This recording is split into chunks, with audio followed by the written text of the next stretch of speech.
And we're live for the second time today. Last time I was at the protest at Habima Square. Do you guys see my camera kind of like shaking, or is that just me? Anyways, the live stream continues.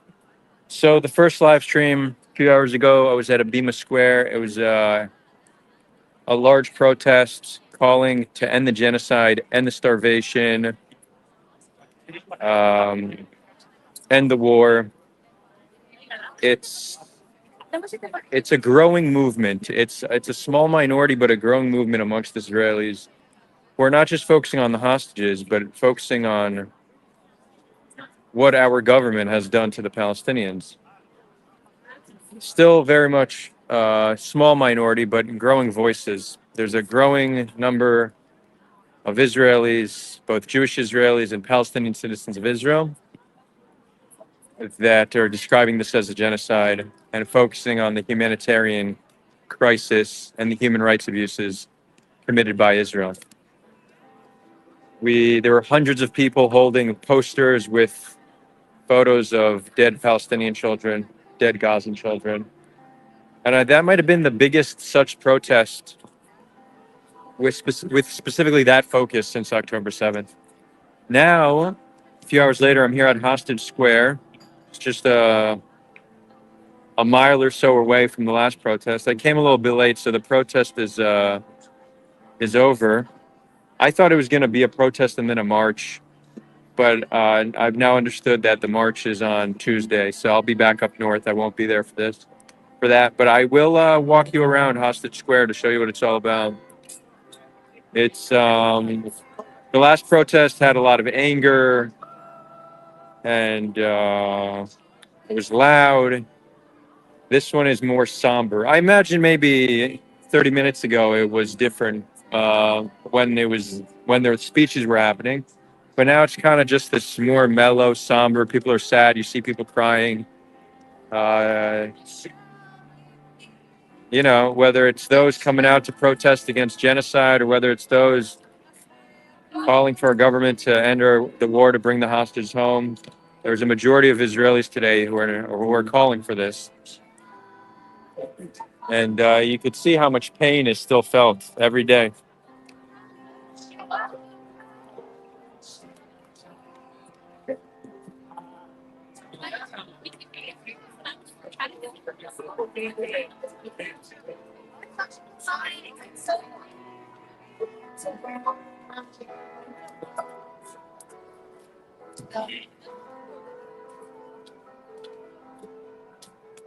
You see, they show how he's had 2 birthdays already in captivity.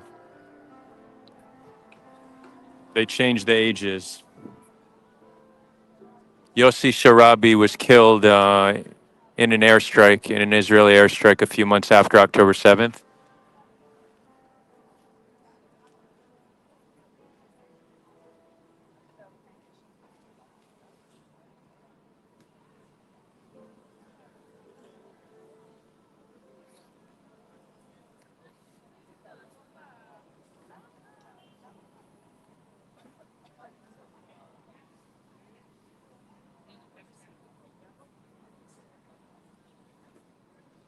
The clock for how long they've been there. There we see Carmel Gott. She was executed by Hamas as Israel was closing in on their position. She's a family friend. Her mother was killed on October 7th.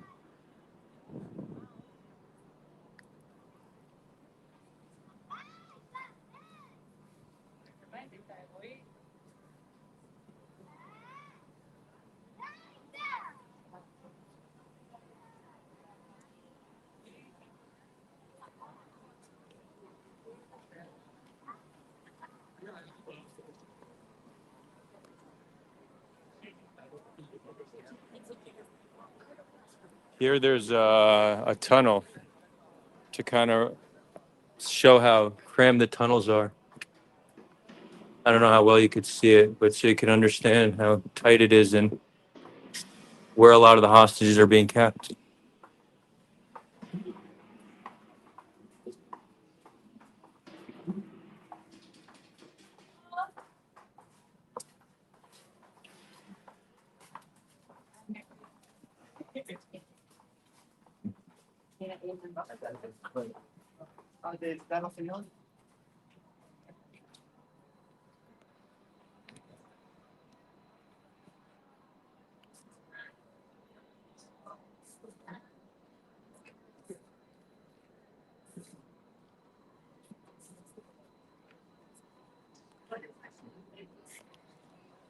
As radicalized as our population has become as a result of conflict, we really are a tight-knit people who look out for each other. For there to be a central square in Tel Aviv dedicated to them, that always has people that are always visiting, the general support for the country, the fact that you have last Sunday millions, something like 30% of the country was involved in some kind of protest or another for people who they've never even met. So there's something beautiful about it. It's sad, but beautiful to show the camaraderie that exists. And the radicalization we see is a result of conflict. There's a way to change that. You change that through peace and lasting security.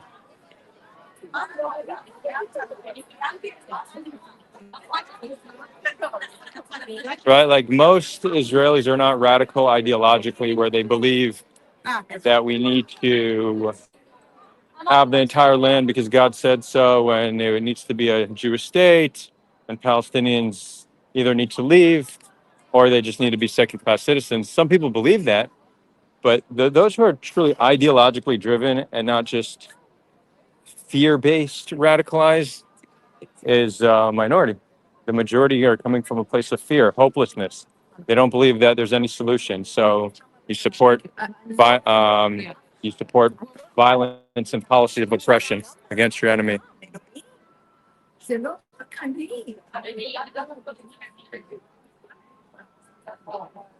Asaf Agami says it comes hand in hand with being completely oblivious to others. Yep, that's yep.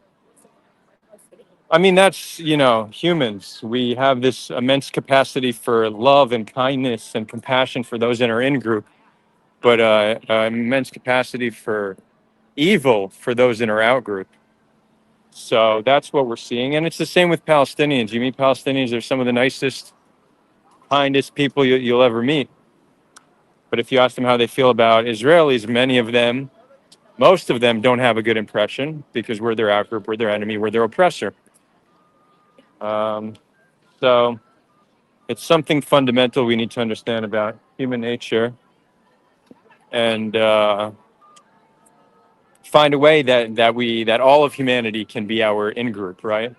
That's how we solve most global conflict, by seeing all of us as in each other's in group, where we care when others are being killed, where we won't support policies of harm towards another people because we see them as our own. And I do think in many regards we've made progress. Our circle of compassion has grown as throughout the centuries. We regress in times of conflict, in times of scarcity, but we certainly have the resources and the technology to create a world of abundance where we do view all other humans in our in group. We don't have the political systems and institutions to create that yet, but that's our work to do. And if we can't figure it out, we may be spelling our demise. The idea of thinking it's okay to oppress and kill others in the age of AI weaponry is pretty dangerous, right? So we should see how we can work very hard to build the necessary institutions that can protect all human rights. And I think with that, I'll wrap it up. I thought there was going to be a march, but no march. So I will be back next week. But if you want to see the more intense protest earlier today, check out the other live stream I did. It was pretty wild. It was pretty wild. I know it was definitely intimidating for many Israelis to hear chants in Arabic and people calling it genocide. But I think it's important. I think it's important, that growing movement from within Israeli society that we're seeing. Anyways, thank you all for tuning in. I don't. The next live stream, I'm not sure. It might only be on Thursday. I'm debating Hillel Fold. That should be a pretty fiery one. We're definitely like. Hold on.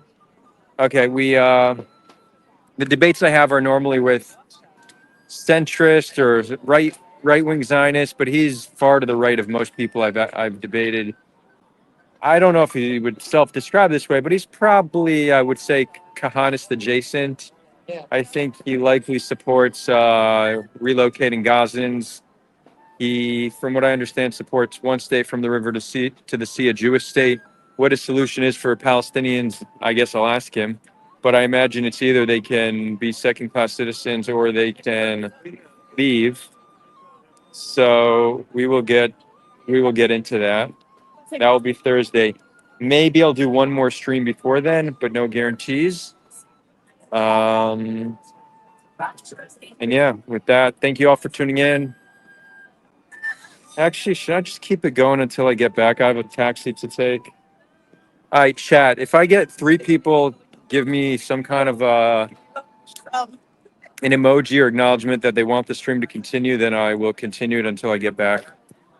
Meaning I'll continue for like another 30 minutes.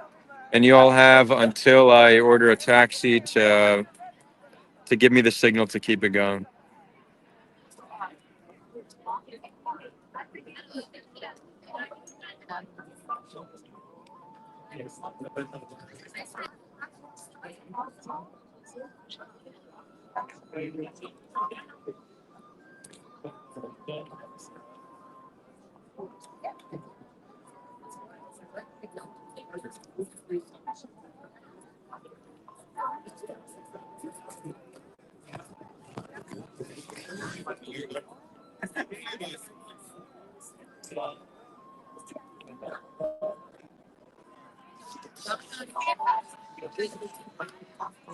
Keep it going, keep it going. Okay, we got two, keep it going. I said three. I don't know. I think we're going to need one more to stay true. Let's see. My taxi will be here in. Okay, we got three. Fine. We're doing it.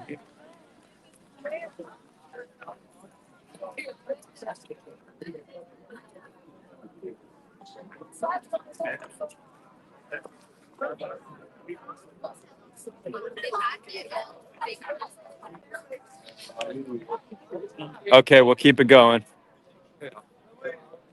Okay.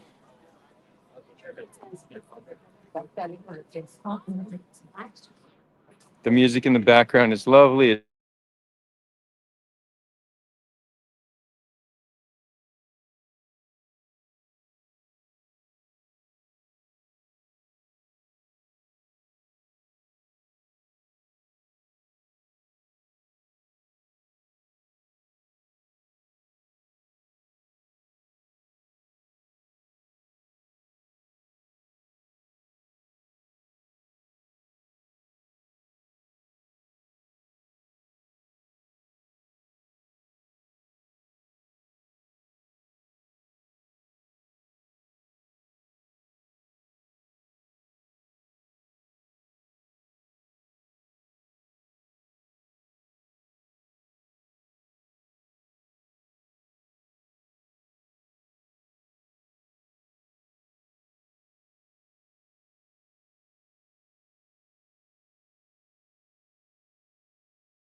How about now, guys? Is it back? Let me know if you could hear me now. I left and came back.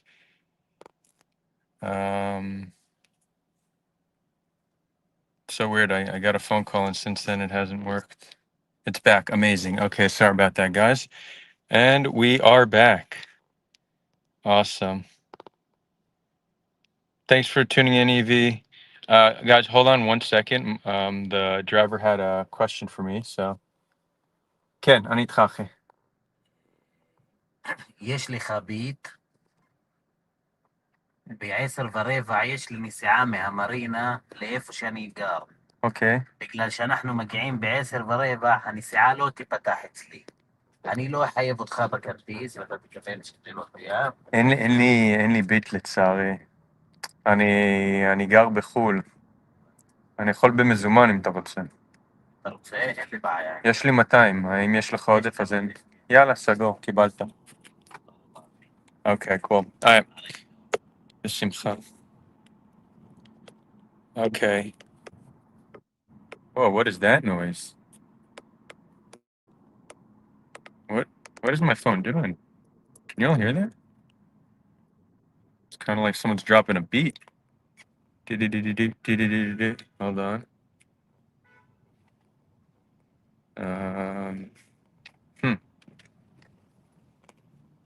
Anywho. That's wild. All sorts of technical difficulties tonight, huh? So yeah, yeah, Saf, thanks for the translation. And obviously I'm super okay with that. So we're doing it. A little pit stop. You can see Tel Aviv. Actually, there's nothing interesting to see here. We're about to be at Rabin Square, which used to be called, was it President Square or was it King Square? And then this is where Rabin was assassinated. The place where he was assassinated, I'll show you. You can see the same exact place. The exact place he was assassinated. So now the square is named after him, but that's where a lot of the big protests happen. It's a very lively city. Maybe not this area so much, but you can see people walking around. Some dude without a shirt.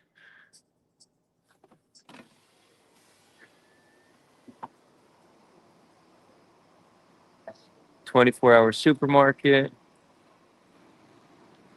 But yeah, life here is pretty normal.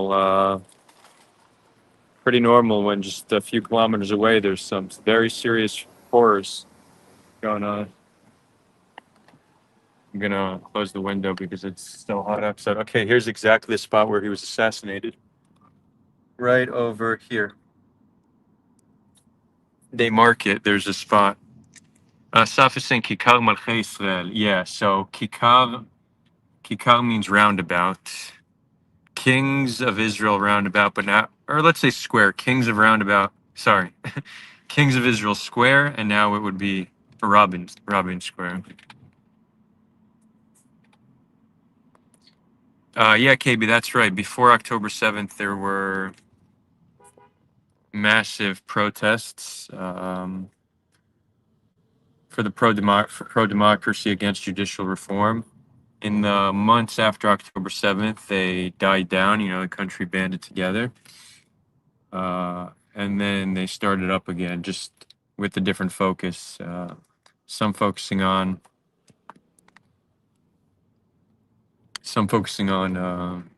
ending the bloodshed, others on bring the hostages home, others on both. Yes, if you're saying kikar means square, that as well, yeah. It's generally used as a roundabout, but it does mean square. In this context, it's square. Same with where we were at the hostage thing also. That was, in that context, it was used as hostages square. Yeah.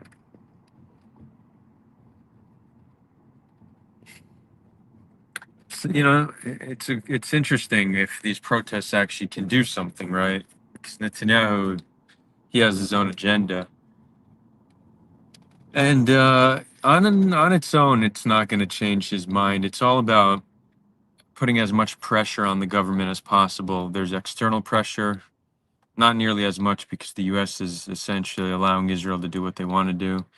But there are external pressures, just in the sense of, you know, companies starting to divest from Israel, countries stopping weapon sales to Israel, public opinion changing against Israel.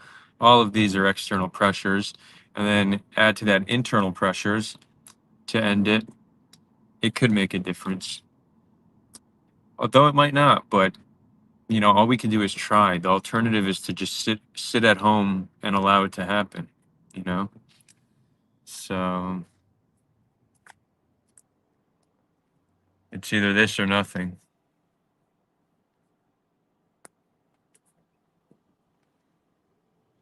Yeah, is that Mitsunagi? I'm actually not too familiar with the history. There were race riots. Was that the LA race riots? Was that right before Vietnam? No, weren't the LA race riots? Yeah, what? Maybe fill us in. So you're saying there were race riots in the US and then Vietnam happened and the country banded together?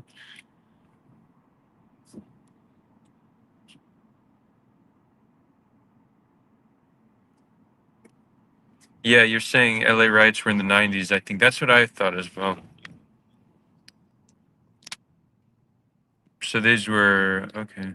Knight Rider says we're all hostages because of Israel. First Amendment Congress shall make no law respecting an establishment of religion, freedom of religion.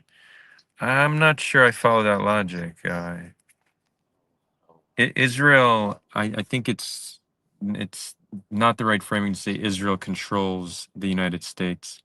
In fact, the U.S. has more influence over Israel than vice versa. But between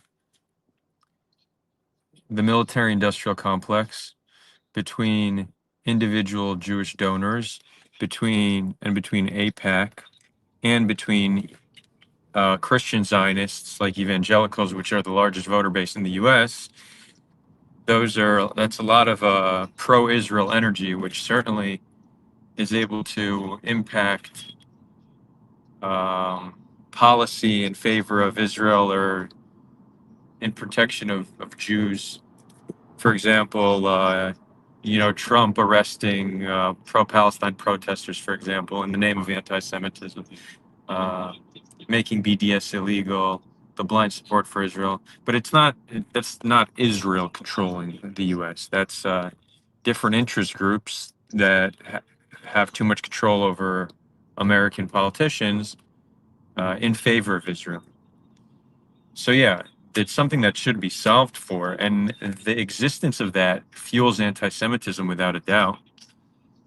But it's not so simple as Americans being hostage to Israel. Uh,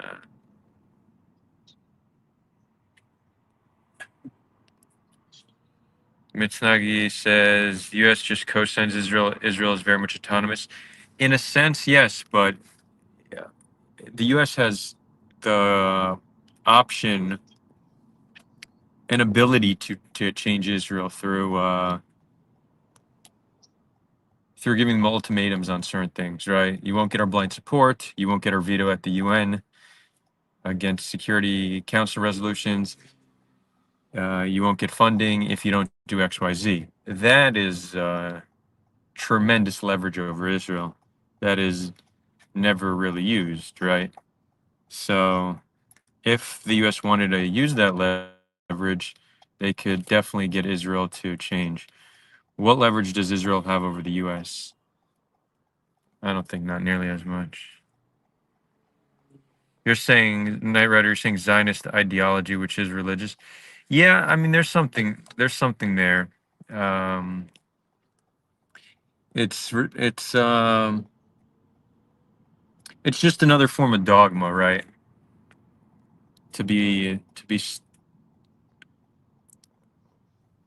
Supporting the existence of Israel is not dogmatic, but this position that Israel can do no wrong and I'll defend Israel no matter what the human rights abuses are, that's already crossing over into dogma territory.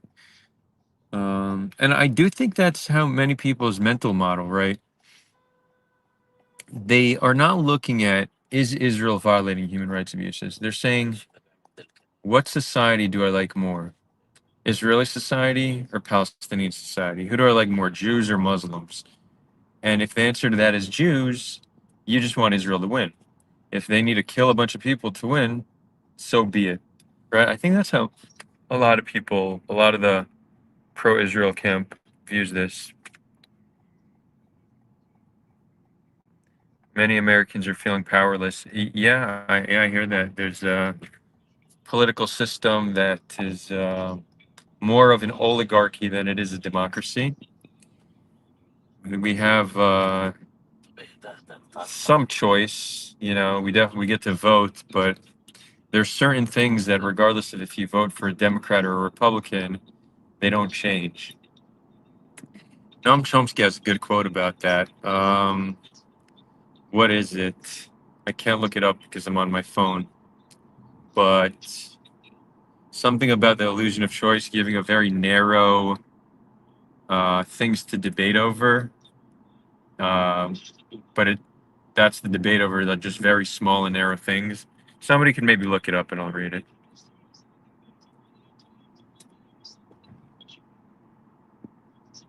Mitsunagi says Israel's entire air force is American-made planes. Yep, that's true. Coffee is up to $29 a can. That doesn't sound right. What's a can? Like a tin of coffee for your home, or like a cold brew that you buy at 7-Eleven? Because if it's the latter, there's no way. If it's a tin, maybe. I don't know what a tin of coffee used to drink. At Walmart, you're saying. Interesting. Well, so that's why I started by saying the military-industrial complex. So Israel gets 3.2 billion a year from the U.S., but 70% of that needs to be spent on U.S. weapons. So all that is really just a subsidy for the U.S. weapons company, for the defense industry, right? So they have a lot of interest in Israel getting as much money as possible, so it could just be spent on U.S. weapons. And then there's just the fact that Israel is within the U.S. sphere of influence, right? So it's a U.S. ally. They have bases there. They see strategic reason to military cooperation, intelligence sharing, economic cooperation. So that also creates this seemingly blind support for Israel. You do also see it with Saudi Arabia. It's just not as explicit, right? So you don't hear politicians tweeting saying we stand with Saudi Arabia, but the U.S. is very supportive of Saudi Arabia. And Egypt. Egypt gets funding, right? So a lot of countries who are just in U.S. sphere of influence gets funding from the U.S. And support from the U.S.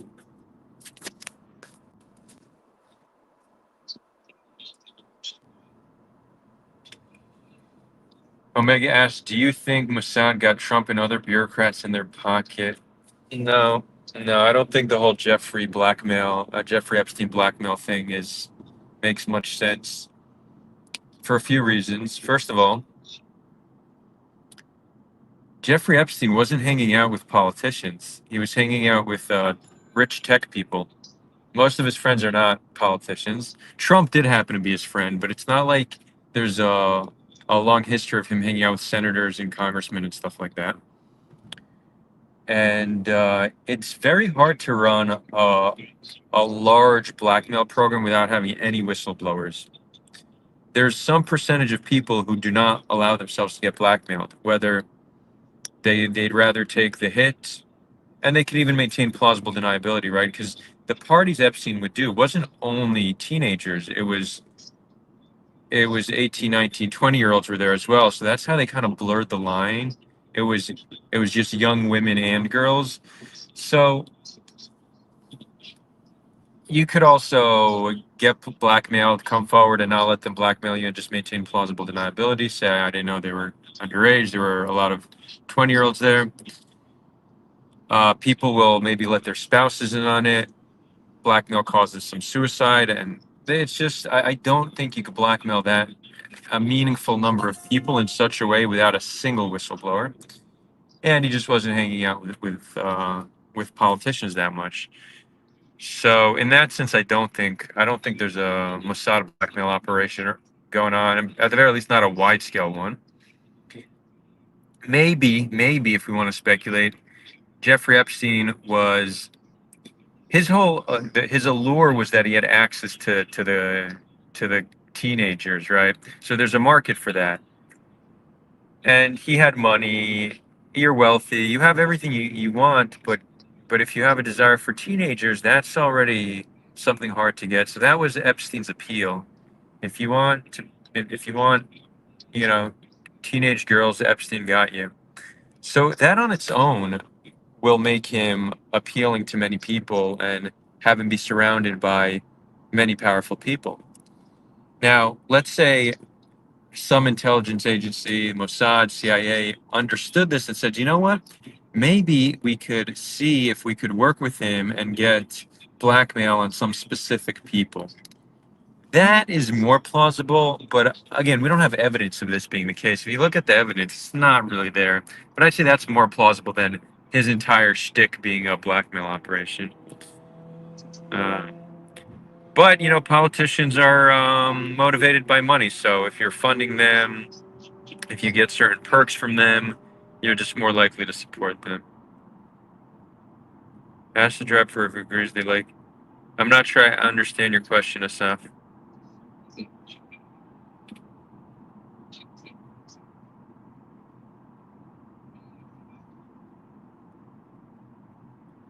Politicians mostly accept bribes. Yeah, I agree with that, Mitsunagi. I was actually following the whole Epstein thing years before he was arrested. He wasn't unknown before then. So I looked into it. We knew that there's this guy, Jeffrey Epstein, who has very powerful friends. He has an island, and there's teenagers involved. And I say teenagers. Teenagers are children, but the reason I'm saying teenagers is just to be more specific because he wasn't with like young children. It was seemingly 14, 15, 16, 17 is what the reports are showing. But that they're still considered children, very much so. Um, Child abuse Epstein is easy for Israelis. Chief Wiggum says that. I'm not sure. The United States has one of the largest child sex trafficking markets in the world. You should look into that. This is not an Israeli or a Jewish thing. This is pretty serious issue in the United States. Yeah, look, it exists in all countries, I would imagine. Uh, the markets provide, as long as people desire something, there's going to be a market for it. So I'm not sure there's a single country in the world that doesn't have some level of child exploitation. KB says, I can tell you from experience there's a lot of corruption in both parties. Oh, yeah, that's for sure. That's for sure. And both parties are very aligned on many issues.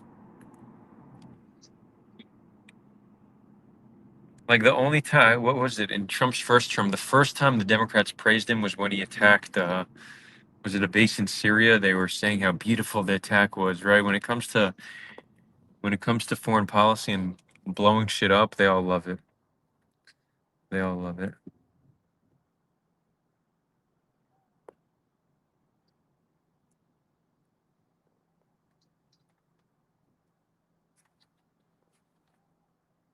Let's see what else we have.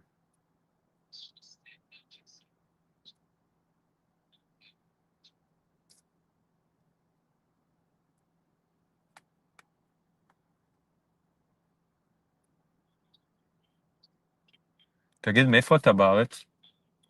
קלנסווה. קלנסווה, איפה זה? ליד כפר יורה. מרכז? לא רע, אוקיי. 50 דקות, 40 דקות. למה? סתם מעניין אותי. אני עושה שידורי חי, אני מדבר על הסכסוך ישראלי-פלסטיני. ואנשים בשידור מתעניינים גם על ערבים ישראלים. זה אתה שעלית עם כיסי לפני שעה כזה? מה, מוחמד? בדיוק. את דיברת איתו? בשיחה. וואלה, איזה עולם קטן. Guys, you need to hear this. So on the way to the protest, I got in a taxi with a guy named Muhammad, and we had a great talk, talking about the situation, politics, and I haven't been talking to my driver now because we're doing the live stream, but I just told him briefly what I do. He's like, "Oh, you were driving with my brother-in-law." They've been talking on the phone the whole time. איזה עולם קטן.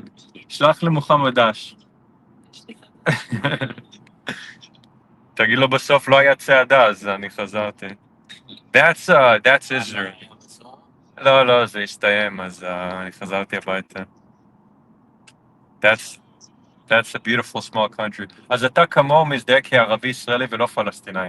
או אתה כן יש לך זהות פלסטינאי. שלח את הבן שלך. כן, הסביר לנו מה עברתי. He just pulled up my YouTube channel. That's amazing. הוא אמר לנו הוא שלח לכם ואמר לעשות... שעלית איתו ודיברתי. מה, יש לכם צ'אט בוואטסאפ? אנחנו קבוצה משותפת, נהגי מוניות. Amazing.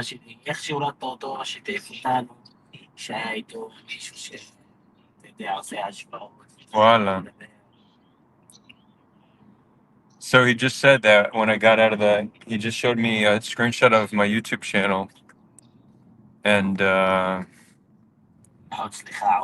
when his brother-in-law finished the ride with me, he sent it in a group chat they have with a bunch of the other drivers. Small world. Do you see this happen all the time in Israel? Ken, בוא נעשה לו. We're going to take a photo for him. מדהים. אז רציתי לשאול, אתה מזדהה כפלסטיני? או רק...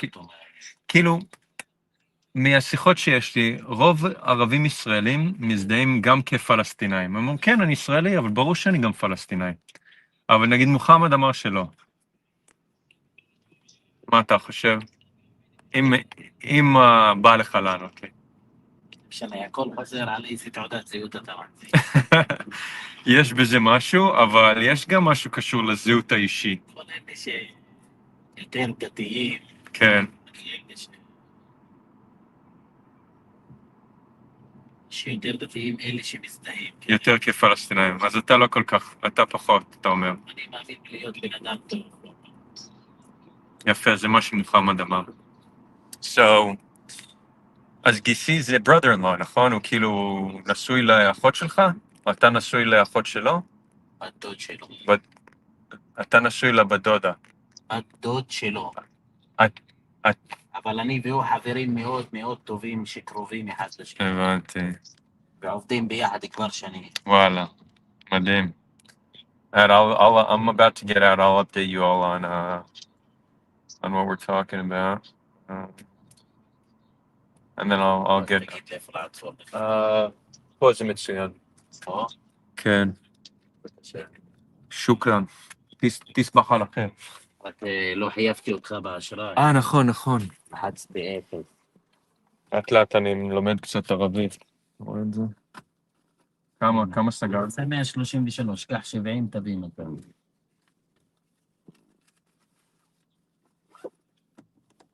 זה אמיתי. תודה רבה, שיהיה לנו שלום בקרוב. Okay, well, that was a beautiful moment. I'm glad I spoke to him because I never would have discovered that connection, but the driver I had before him, Muhammad, we were talking, and most Israeli Arabs do tell me they also identify as Palestinian, but not all. So Muhammad said he doesn't have any Palestinian identity. He's just an Israeli Arab. His philosophy is, I'll be good to you, you be good to me. We just need to respect one another. And I asked his brother-in-law how he identifies, and he actually gave the same answer. He said, no, I'm Israeli Arab. It's all about mutual respect, and everything will be okay. So that was an amazing story. I'm going to need to tweet that. Shit. You know, honestly, the amount of interesting stories with taxi drivers that exist here. So right now I'm in the marina, the Herzliya Marina. My dad lives here. He lives on a boat. And when I come to the protests, I go sleep on the boat, so I don't need to go all the way back up north. But I'll sit here for a few minutes and we'll talk a little bit, and then I'll go see him. Okay, let's see. KB says, I give you hope for a better future. Thank you so much. That's one of my main motivations for doing this.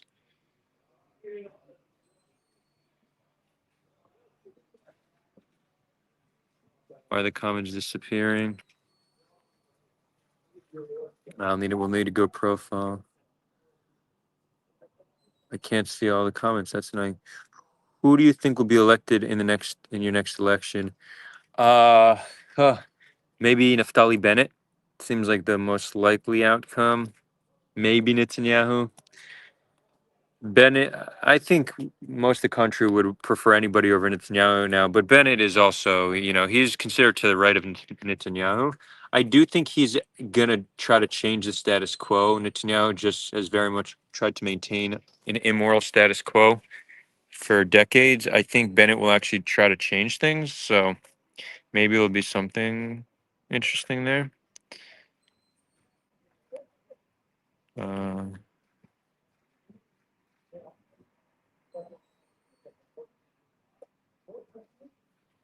let's see. Chief Wiggum says Epstein. Really, come on, dude. That's an Israel blackmail sex operation. Stop gaslighting, dude. You have cognitive dissonance. Israelis are effed up. So, Wiggum, I could always be convinced with a compelling argument and evidence. But right now, if you actually look at the evidence, it's not compelling at all. It's not. So I'm not gaslighting anybody. I'm just not going to believe any baseless conspiracy because it's popular in some circles. I have a higher standard than that. And I will be the first to tell you that intelligence agencies and governments are capable of conspiracy and they do fucked up shit, without a doubt. I'm the one who put out the leading analysis that I think the Bibas family were killed in an Israeli airstrike, right? So I don't reject every conspiracy for the sake of rejecting it. I just need to see evidence that that is the case. Um, so you can make the case, show me evidence, but I looked in it. It's not as convincing as people think it is. People just like to, we're pattern recognizing creatures, and we often connect dots that ought not be connected. As hunter gatherers, it was simple. This berry good, this berry poisonous, that animal safe, that animal will kill you. We recognize patterns that help us survive today. In the complexity of the world, we try to connect these dots, but it's just too complex, and we often make connections that don't exist. Similar as to like when we look at the stars and we see a Big and Little Dipper and we see Orion's belt and different animals, they're not there. We just connect dots. Knight Rider says, do you recognize it is unconstitutional to support Israel? Man's most precious, inalienable, fundamental right is is freedom from religion. Printing dollars for others to sell weapons devalue my earned dollars. I don't think it's unconstitutional to support Israel. I think that you can make the case that printing money devalues your dollar. I think we know that to be true. So wasteful spending. It's not against your constitutional right, but we could definitely, there's a very strong critique against wasteful spending, which the government certainly does. And you can make a strong case that Israel should not be funding Israel, uh, which I would also support. But I don't think it's unconstitutional to support Israel.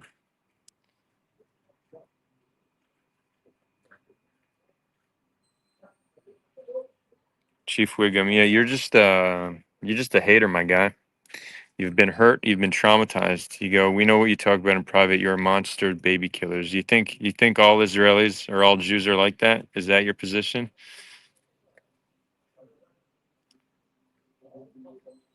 Anti-Semite, anti-Semite, anti-Semite. Yet you hate Arabs and Muslims, have been stirring crap in West against Muslims. You think gays are stupid, bud? You think goys are stupid? I realize, Wiggum, that you can't see me as an individual. You just see me as what you believe Jews are. You have this perception of Jews, and all Jews are that. That's the epitome of simplistic worldview and connecting dots. Um, I would challenge you to challenge yourself to become a more nuanced thinker and not just oversimplify the world. Understand that even if you have some prejudice against an identity, it says nothing about the individual. And often what you think about a group is not as black and white as what you think it is. So let me give you a clear example.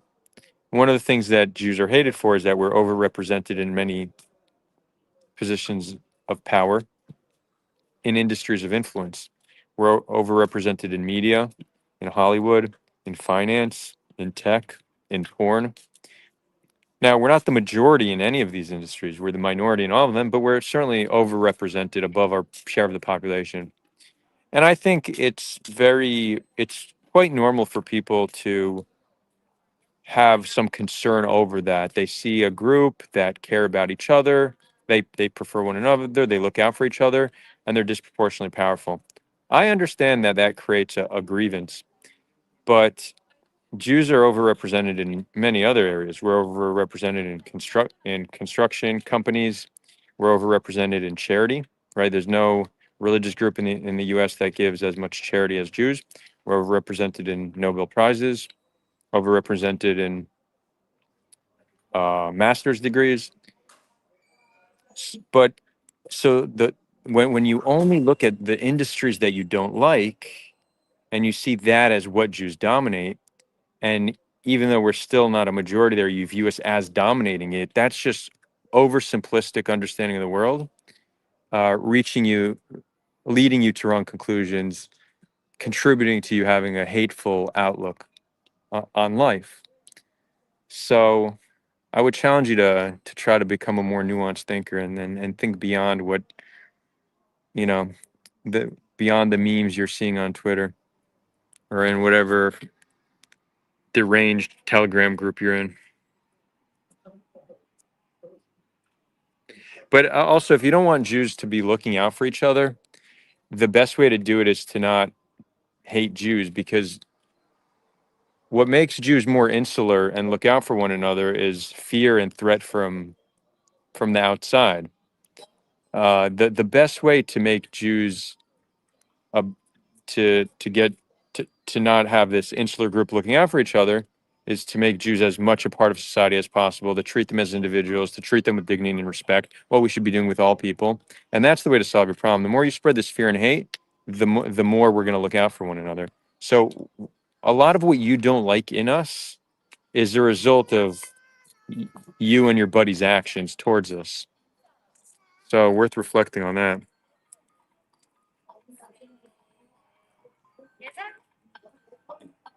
So, Chief, you think Israel should be dismantled and it will be one day? It's possible that that will happen. What do you think should happen to the Jews living on the land?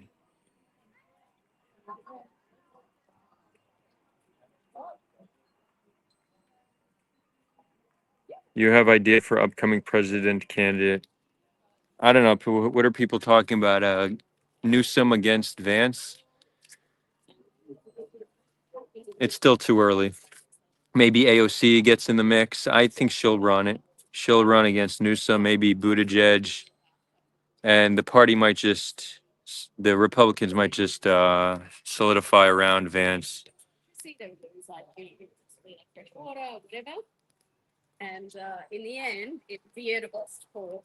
So, Chief, you say you have no problem with Jews, just evil Zionists. That's pretty much most of. But you see, I struggle to accept that because you are attributing actions to me. What does that have? What does any of that have to do with me? Why would you call me a baby killer? Why would you say I'm trying to gaslight you? Where does that come from?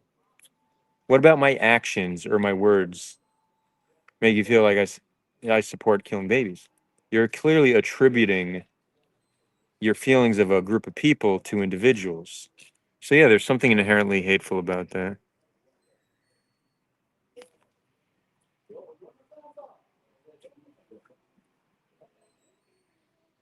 Sean says, Sean, good to see you here. Sean and I met in Jerusalem the other day. We had a good time. So Saluki did a little meetup, and Sean came and introduced himself. I didn't recognize him because he has some animated figure here, but I definitely remembered him from the comment section, so it was cool getting to meet. So shout out to Sean. Hold on, I need to turn it this way. Da. Ella says, love from Australia, love back. Klimako says, I'm a Jew, former IDF, I love Jews and Palestinians. Honestly, Kilmakos, I could say the same exact thing, so I'm with you on that. Ella says, you give me faith, Adar, don't listen to hate. Thank you, Ella, I appreciate that, and don't worry, I don't let the haters get to me. But it is nice hearing these positive affirmations because it definitely motivates me. Sean says, I recently discovered that the leading voice on blaming Israel with genocide is A. Dirk Moses, who doesn't accept the legal definition of genocide. Thoughts? I recently, that the leading voice, I don't know if he might be a leading voice. So the legal definition, I don't know if it's a rejection of the legal definition, more so being able to determine what's a genocide and what isn't. So for example, there's only been four instances of violence that have been determined by the courts to be a genocide, and they took years. The quickest court determined genocide took 7 years. Rwanda took 20 years. It's very hard to prove intent, which in genocide is dolus specialis, right? That's the legal term for proving intent. It's very hard to prove. So many academics are saying we need to be able to broaden how we interpret genocide so that we can look at things that looks like a genocide, smells like a genocide, then it must be a genocide. So I understand why people are attempting to broaden whether it's how it's defined or just broaden how it's determined and make it easier to determine something a genocide, right? Because the point of the Genocide Convention was to stop genocides from happening. It's never done that. It's only ruled a genocide years later, so it has not yet served its purpose to prevent genocide from happening. So that being the case, if you're an academic and you care about human rights, or even an international lawyer who wants to progress international law, this should be a concern. How can we actually get the Genocide Convention to stop genocides from happening?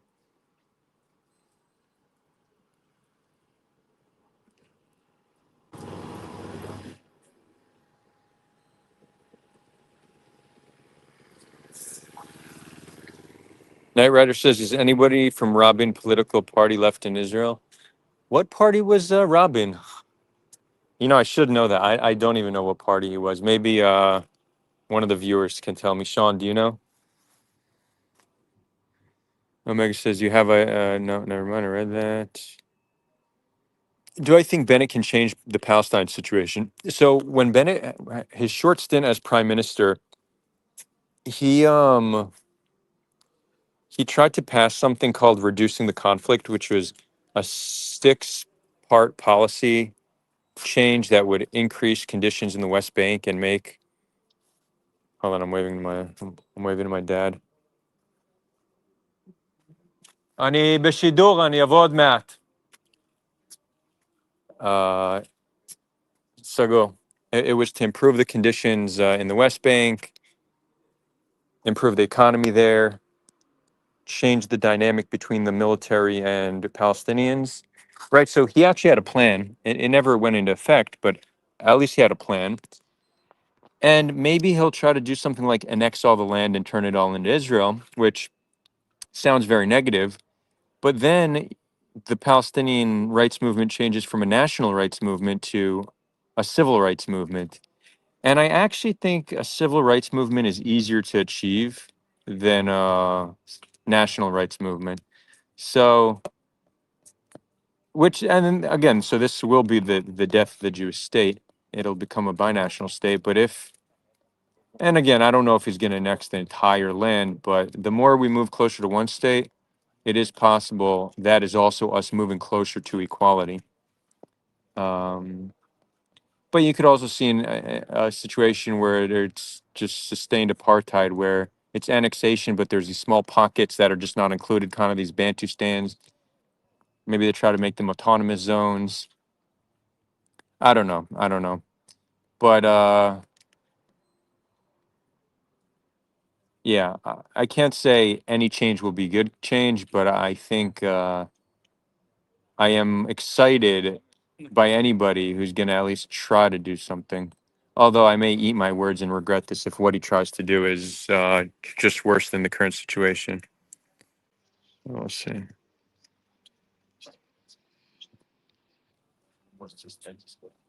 Heather says, God bless Iran. God bless them. All the people deserve God's blessings.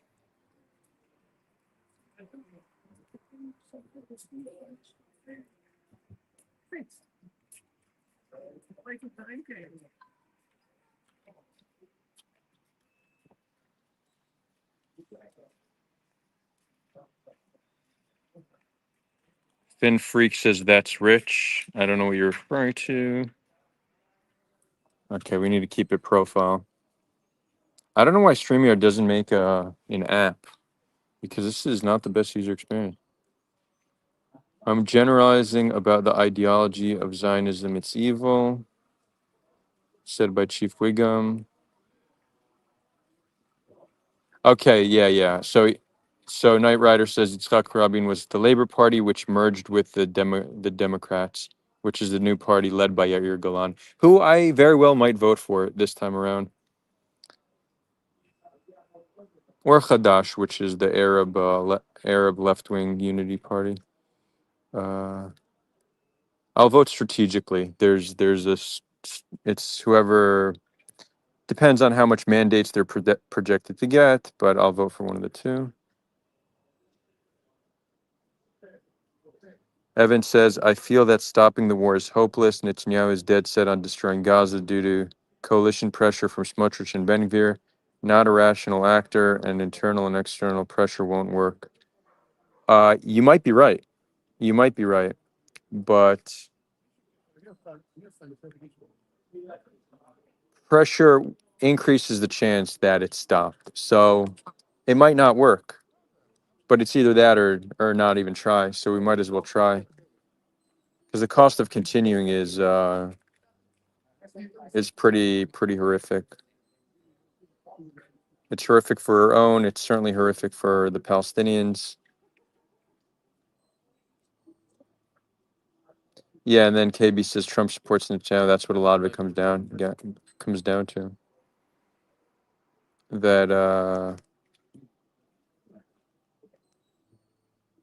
there won't be true pressure from the U.S. But who knows? If Trump's a wild card, he might get fed up. He might really be trying to. We know that he's driven for legacy more than anything, right? I think in his later years, him being a narcissist, he really just wants to be remembered as the best president to ever live, and he wants to be remembered as a peacemaker. So let's say another 6 months pass. Hamas is still not defeated. The hostages are still not released. At that point, he might say, look, I don't believe that they'll be defeated. I lost faith in Netanyahu. Enough's enough. Um, you know, and then he does something about it. Also, I think he's impacted by his approval rating. So if his base is upset with his stance on Israel, I think that could pressure Trump. So we can't really know with Trump. He's a little bit of a wild card.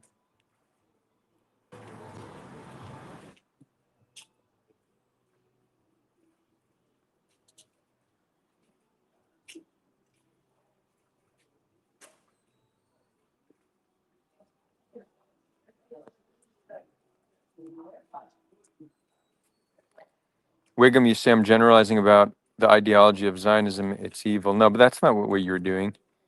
You explicitly said that in secret I talk about killing babies. You said something along those lines. How is that? How is attributing those views to me just generalizing about Zionism. I don't identify as a Zionist. I think, but I think it's a dumb term. I don't think the term needs to exist. Because Zionists and anti-Zionists have very different definitions of what it means, and we just get stuck on a stupid debate over what it means rather than talking about what we actually believe. I support both Jewish and Palestinian self-determination. I support finding a solution that can protect the rights of all people living on the land. That could be done in a one-state paradigm or a two-state paradigm. There's different ways to achieve that. It all comes down to what are the institutions and how do they protect the rights of the people. Those are my views. So you can't put me in that box. But also the idea that everybody who identifies as a Zionist supports killing children, that's also not a intellectually sound position. So you should reflect on that. When you say Jews do something, when you say Jews do what? Jeff Dodds says, when you say Jews do, you sometimes mean all Jews and sometimes just Israeli Jews and sometimes just non-Israeli Jews. I'm just asking to better understand. It's not criticism. Is that towards me? I'm not sure. I don't know if that comment's towards me. The name of the game, Raza says, the name of the game is divide and conquer. It's not us against them. It's we against ourselves. And the sooner we realize this, the sooner we can begin to heal our minds, our souls, and the world. Yeah, I mean, it does seem that, and I don't even know if this is so conspiratorial. I think it's just how the system works. But I think it's much clearer in the U.S. You have two parties. They're convinced that the other is standing in the way from making America great. And there's a lot of issues that both parties agree on that you would think in a democracy, if there's a consensus around different issues, it should be changed. But there's very little talk about it. The media doesn't talk about it, our politicians don't talk about it. And that's awfully convenient to only focus on what divides us. Jeff says you and generally.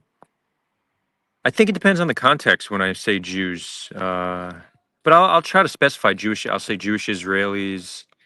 It really depends on the context. So you need to remind me if I said something you found confusing, let me know and I'll clarify. Evan says, if Hamas agreed to disarm, what would happen given that Netanyahu keeps saying that is the condition for stopping the war? Also, why would they agree to disarm to at least try to save their people? Well, if they agreed to disarm, it's still unclear, right? Israel says those are their demands for it to end, but then you have a power vacuum. So would Israel just leave Gaza and then the next most armed militia would take over? So to me, it's not even obvious that if Hamas disarms, then it's over, because you still have armed militias, you still have Islamic Jihad. There could still be a very clear justification for Israel to stay in Gaza. And you're not going to have every Gazan accept Israeli presence there. So there will still be some kind of an insurgency. And that will allow Israel to justify continuing to engage in a way that's killing overwhelmingly civilians. So, and again, it might not play out like that. It's possible they disarm, and that comes with an international coalition that goes in there and starts to rebuild and take care of security. So it could look like that as well. It's unclear, but it's not obvious that if they disarm, which I think is a relatively low chance. Shalom. I think if they disarm, it's not at all obvious that it ends there, and I think the chance of them disarming is in itself pretty low.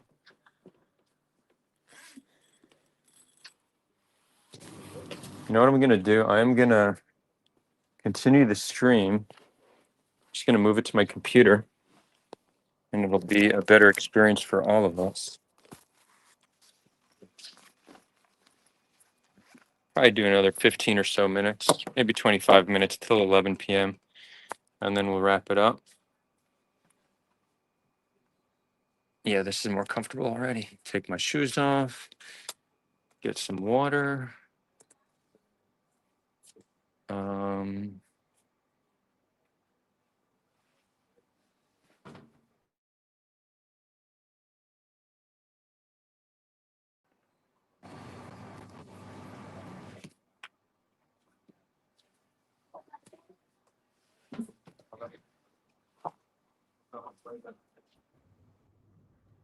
okay, hold on. Let's see.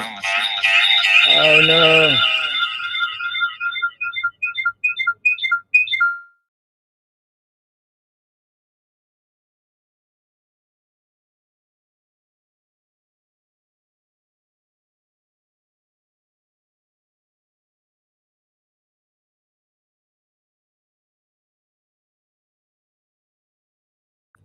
Okay, cool. That was me connecting from two devices simultaneously. But can I change my camera?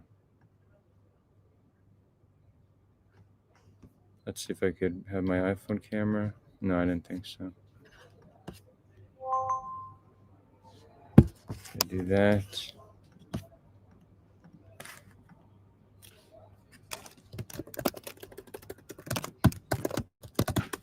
Okay, I mean, this will do.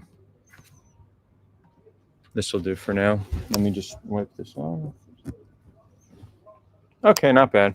Except that light above is annoying. Cool.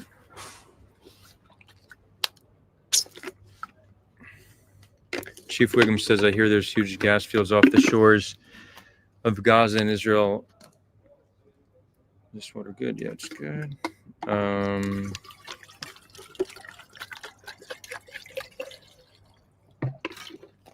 So I highly recommend this bottle. It's by what company makes it?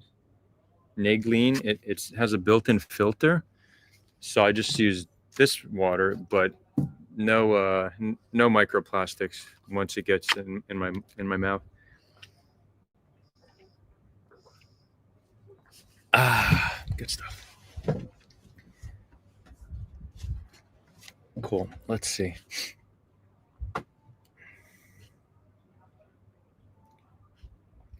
So Wiggum says, I hear that there's huge gas fields off shores of Gaza and Israel wants it, just like land and water. The gas fields is not as lucrative as people think. Just getting it out costs billions, and somebody did an estimate. There's some profit there, but it's not really significant. KB says it's like Brit in a bottle. Yeah, but better than Brit. A Brit is not that high quality. This is actually quality stuff.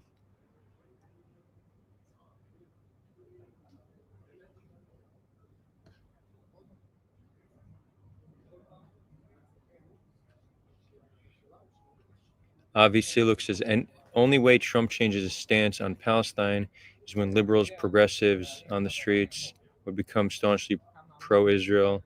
The man is determined to always stand on the wrong side of history. I don't know if that's true. Like, I don't think it's true that that would motivate him. I think it's more so if his base would increasingly turn on him. This above light is doing some weird shit on my bald spot, huh? It's making my got a purple head. Guess there's something kind of cute about it. You can only do that if you don't have hair, huh? Look at that. Nice tent. It's not really a tent. It's the back of the boat my dad lives on. But yeah, it's tented in.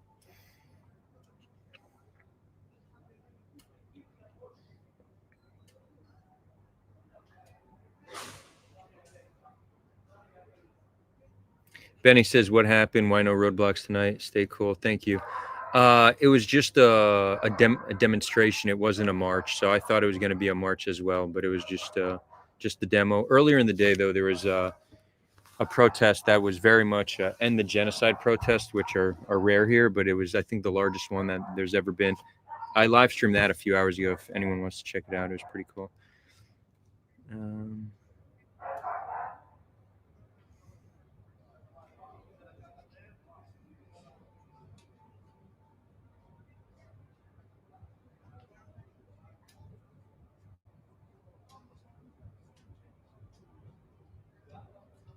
Evan says, do you think the famine declaration was done to put pressure on Israel or purely a scientific measure?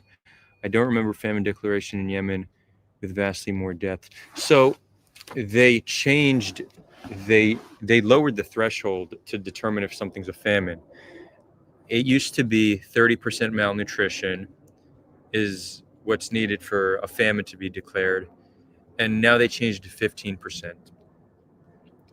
So a lot of people are, saying that they're changing the definition or the standard just for Israel, which seems to be the case.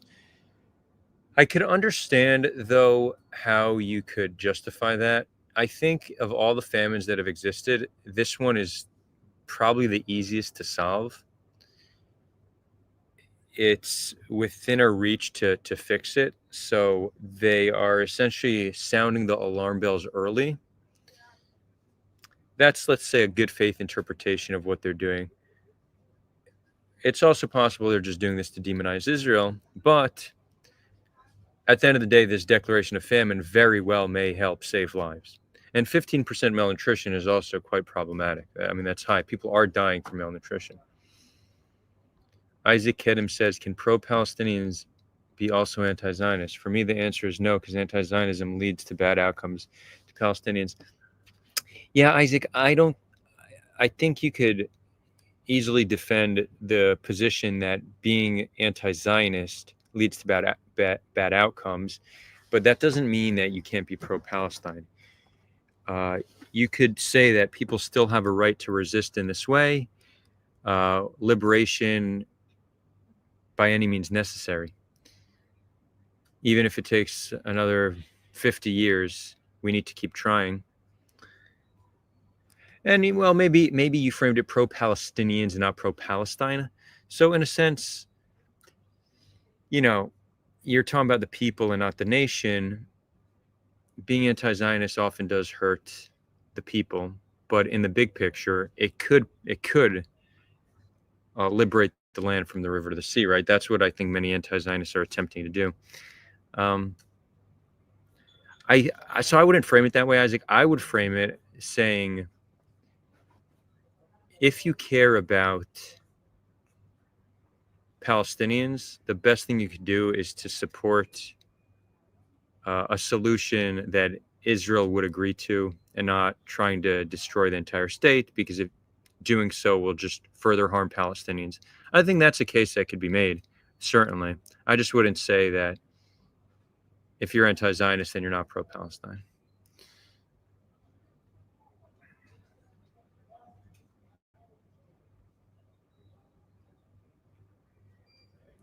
Jeff says, you need not answer. Prior, you said you're a nihilist of sorts. You seem more hopeful, more of an absurdist.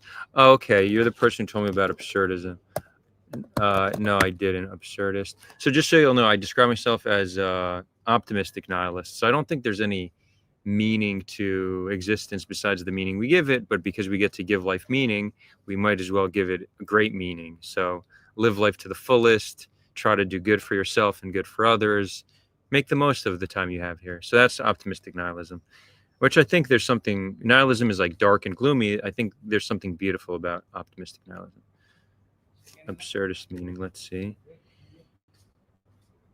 Intentionally ridiculous or bizarre, surreal, relating to or supporting the belief that human beings exist in a purposeless, chaotic universe. Yeah, I'm absurdist in that sense, but that doesn't talk about the optimistic part. So maybe optimistic absurdism. But isn't that nihilism as well, relating to? Yeah, let's see. Absurdist versus nihilist. Nihilism is the belief that life is utterly meaningless, leading to rejection of all values and purpose, while absurdism acknowledges the lack of objective meaning but encourages one to embrace the conflict and find subjective meaning by rebelling against the universe's inherent absurdity. Okay, so optimistic nihilism is essentially what absurdity is, with an even more positive spin. So nihilism is like, there's no meaning, it is what it is. Absurdism is saying there's no meaning, so give it meaning. And optimistic nihilism is saying there's no meaning, but give it some positive, awesome meaning. Okay, thanks for putting that on my radar.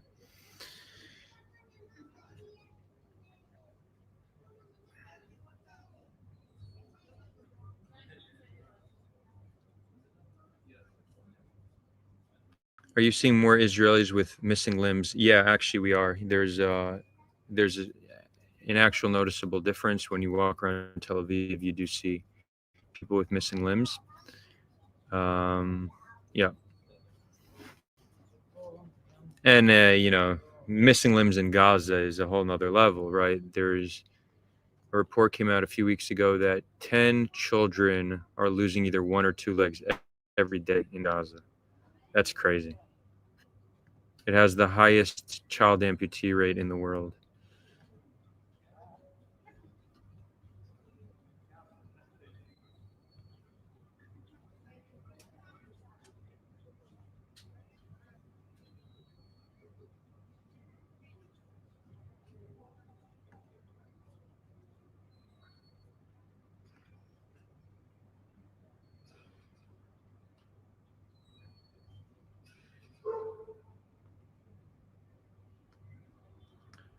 Obviously, says I disagree about the standards for famine being lowered. Jonathan M. Katz posted a couple of videos debunking this claim. Okay, interesting. What you want to try to summarize it real quick, or send it and I could review it if it's short enough.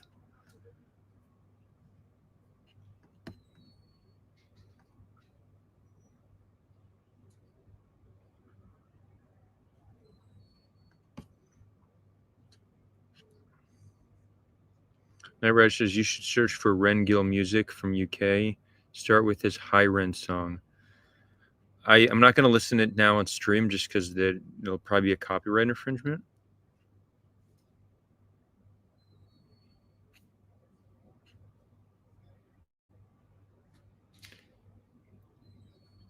Reportedly, PTSD and self-harm are up in Israel. Yeah. There's definitely an increase in suicide from IDF soldiers and Nova survivors as well, or October 7th survivors. So I don't know, whoever is just tuning in, I just had a crazy moment that the viewers got to see this live. But when I was going to the protest, I had a driver by the name of Muhammad. We had a great talk. Spoke to him about his life, politics, this. It was awesome, friendly, brotherly. That was before the live stream started. Started streaming from Hostage Square. Got in the cab. Almost got home, and then I asked him a quick question and told him briefly what I do. He's like, "Oh, you're just driving with my brother-in-law. He sent us your YouTube channel," and then he showed me a screenshot of this channel. So that's pretty amazing. But the reason I'm bringing this up again is Muhammad told me that he had a driver like 6 months ago, and she was an October 7th survivor, and she told him that she was very anxious getting in the car with him because of his name, and she even took some kind of anxiety medicine before getting in the car. And she explained how she was there with 4 friends and they were all killed. She's the only one who survived. They had a beautiful conversation, and she ended up taking out her earring and giving it to him so he could gift it to his wife. So that story is beautiful. But tragically, a few weeks later, he saw that she committed suicide. He saw in the news. So that's a pretty dark ending to a beautiful story. But it's interesting. Israeli Arabs or Palestinian citizens of Israel, depending on how they identify, in a sense, they're the largest humanist demographic in Israel because they care for the well-being of Palestinians, but they also care for the well-being of their fellow Israelis, right? The only demographics that were overwhelmingly condemning both October 7th and Israel's response to October 7th were Israeli Arabs and lefties, but not even traditional lefties, far lefties. I guess far lefties in Israeli society. They're not far lefties in the global sphere. But that is interesting. You're saying domestic violence is also high. I actually didn't see that, but that's possible. A large number of young Israelis plan on leaving. I haven't seen that either, but that wouldn't surprise me. You want to send a link? I'd be interested in looking at that.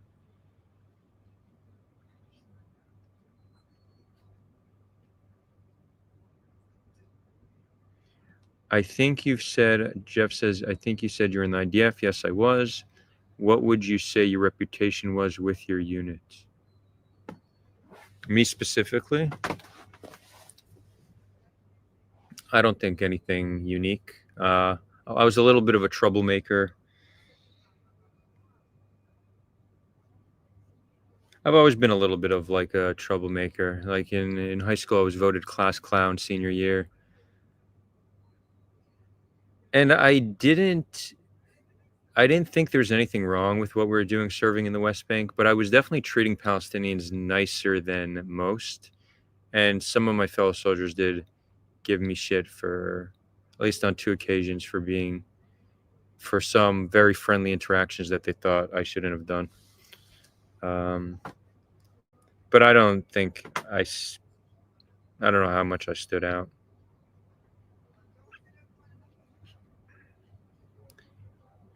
Evan says, do you think the voices of Israeli Arabs could be potential mediators in the conflict? Yeah, I've thought about that. I think potentially, but it's unclear because a lot of Israelis don't trust them, and a lot of Palestinians feel like they're traitors. So maybe, but maybe not. I think a more interesting group to think about are the Samaritans. They are an ancient Israelite population that has lived here continuously for thousands of years. They are, some people refer to them as Jews. Palestinians, whenever you hear Palestinians say talk about a Palestinian Jew, they're referring to the Samaritans. Some people also call them Nablusi Jews, which are Jews from Nablus, because that's where they've lived. They have their own Torah, which is not identical to the Jewish Torah, but it's very similar. It's just in different Hebrew. It's Phoenician, or it's not Hebrew. It's like written in Phoenician or Samaritan Hebrew, they call it, which is maybe comes from Phoenician. I don't remember the exact story, but I've visited their community near Nablus. I have a friend there. His name is Abdullah Cohen, right? Arabic first name, Jewish last name. So maybe they would play as good mediators, you know?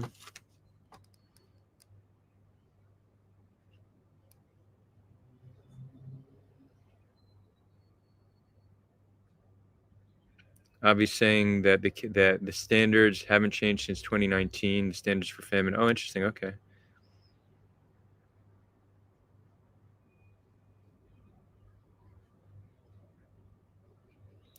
Exact taken from article in the Times of Israel. Palestinian genetic profile is indigenous Levantine and almost certainly comes from Jewish Israelis. Yeah, the Palestinians have a significant amount of Bronze Age Levant DNA, which is not, could be other groups, but yeah, it's Palestinians have very likely have ancient Israelite DNA.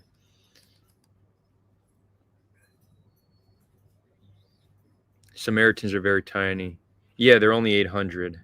Half of them are in Israel, the other half are in Palestine. But yeah, I told you I met them. I've been in their town. I'm gonna go back. So Saluki, y'all know Saluki. He does some cool content. I met him last week. So he's living in Nablus now, which is right next to Har Gerizim, Mount Gerizim, where the Samaritans currently live.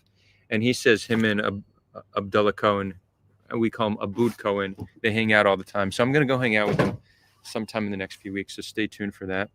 I'm gonna do more trips to Judea and Samaria, Palestine. I went to Ramallah last week. That was pretty cool. Last week or two days ago, yeah. And then the night before that, we had a camping trip in Beit Jala, which is near Jerusalem. 200 Palestinians and Israelis camped together, which was super cool, super inspiring. And during the camping, one of the organizers noticed that some settlers went to their property and started stealing stuff. So we confronted them.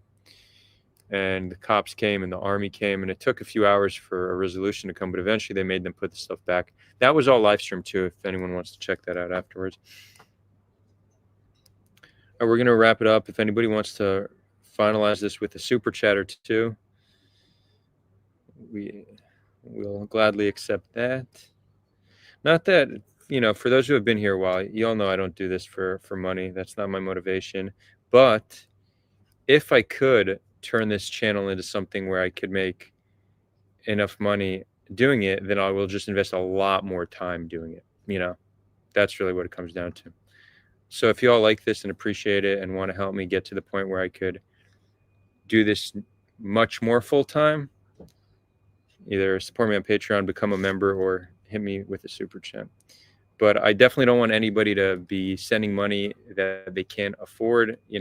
Only do it if it's a comfortable amount for you, because I'm not relying on it to put food on the table. Yeah, it's true. I haven't gotten a salary for a few years now. I'm an entrepreneur. I've built 3 companies at this point. 2 I'm still building. 1 I sold, but I don't have income. I just have assets and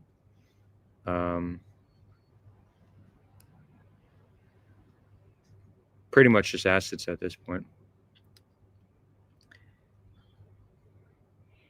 which counts for something. But I imagine in the next few months, I will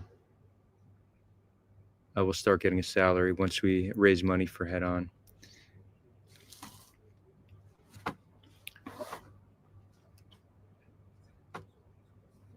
And for those who don't know what Head On is, that's my main focus now. The company אני עושה אני בשידור. את רוצה להגיד היי? את רוצה להגיד שלום לשידור חי שלי? My dad's girlfriend's gonna come say hello. Hi. Do you speak English? Yes, a bit. Okay, this is Sharon. We're talking about stuff that I'm sure you wouldn't want to hear about because we're too left-wing for you. Mm. We talk good things about Palestine. We talk about Palestine, How does that make you feel? but I don't like Palestine. Yeah, I know. Why don't you like Palestine? Because they took our people. They are Because of October 7th? yes. And do you like them before? No. No. Hey, well, there we go. You see, so it wasn't October 7th. I accept every people that I accept good people. Doesn't matter if it's Palestine or not. Okay. So you Good accept all, people, I accept. you accept all good people. Yes. Most Palestinians are good people. I don't hate nobody. Right. I hate the people that hate. You hate the us. people that hate you. Okay. But I don't hate people just because they are Palestine. Right. Fair. Yeah. Fair, yeah. Well, I think it's cool that you showed some of the Israeli perspective. What you said is actually pretty in line. I don't hate Palestinians. I just hate people who hate me. Yeah. Okay. And October 7th was very traumatic for you, right? Yes, but the people in Gaza didn't want that it will happen. Right. It's a bad people. Well, they did want it, but they didn't. They view it as an attack against their oppressors. I don't think they fully understand the extent of it. Yeah. They hear the way October 7th is explained in Gazan media is that it was no war crimes, no attacks on civilians. They consider all adults as not civilians, but they don't think that children were killed and elderly were taken.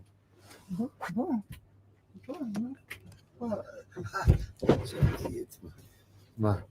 אני מכיר. אבא, אני בשידור, אתה רוצה להגיד משהו? Yes, you want to tell something. Come. So here's my I want to dad. tell something. They've both been drinking, I think. No. we are not. No, I smell it on you. No. No, on her. On her, yes. On her, yes. I smell. So my dad, who raised me, he's still coming to terms that he raised someone who is doing the stuff that he does. Because my dad is to the right of Bibi, right? Who are you going to vote for in the next election? Bennett. Bennett. Okay, we were saying Bennett will most likely get elected. Oh, yeah. Yeah. What do you think of my views? Oh, better not to say. Better not to say. No, it's complicated. I respect it, and I think I admire your opinion and thought, but I don't agree with that, for sure. But I respect it. And we still coexist. So it shows that people with Yeah. different opinions can coexist. We live in peace. We live in peace. And my mom used to be more in line with him, but I've brought her over to our side. So You there's that. also believe in peace. Well, of Yeah, no, course. we all believe in we all peace? believe in peace. Everybody. Most people believe in peace, but they think peace will only come when the other side In does each X, side, Y, there are Z. innocent people in each side. Yeah, they just think that we want peace, the other side doesn't want peace, so we can continue to harm the other population until we have peace. And I think there's a different approach. I want to see the other side. Make הפגנות, איך אומרים? You want to see them protest? There's protests in Gaza. Protest for peace. They're For protesting in peace Gaza. with Israel. Let's talk. Sounds good. We'll when, get it. When they start to protest for peace in Gaza or in the West Bank, I will move toward your opinion. So I think the best way to do that is to show them that there's a peaceful path towards peace, that they can achieve peace without needing to resist. That's true. If we can create that, then true. we're going to see a more peaceful. But let's start with them to create a movement to call to make a peace with Israel. Just a statement. Let's have a peace with Israel. It's a statement. So the PA in 1993 accepted Israel's right to exist, and But for decades we've had security cooperation with them, and we rewarded them by taking more of their land. We still have a cooperation with them, and we still keep taking more of their land. Imagine, we say, how do you defeat Hamas? Imagine it's our land. Imagine this. Imagine if for decades Abbas has been in power. We showed Palestinians that through cooperation you get sovereignty, you get statehood. Palestinians would understand that cooperation and nonviolent means can allow you to achieve your rights. But what we showed them is cooperation gets you more oppressed, and Hamas, when they were violent towards us, we withdrew from Gaza. So what we told Palestinians is violence works, cooperation doesn't work. You make sense, but I don't agree with it. Okay. I want more movement from their side toward to have a peace agreement with Israel. Forget about now land. Just have a peace statement. A peace with Israel, right to exist, live side by side. You're describing the PA, PA didn't approve not to use a gun and a weapon against Israeli when the time is come, and they did. The guns that we provide. They haven't attacked us in like 2 decades at this point. But we'll talk about it more later. Okay. Well, you got to meet my dad. Cuckoo. יותר טוב. That's my dad with hair. It's not good.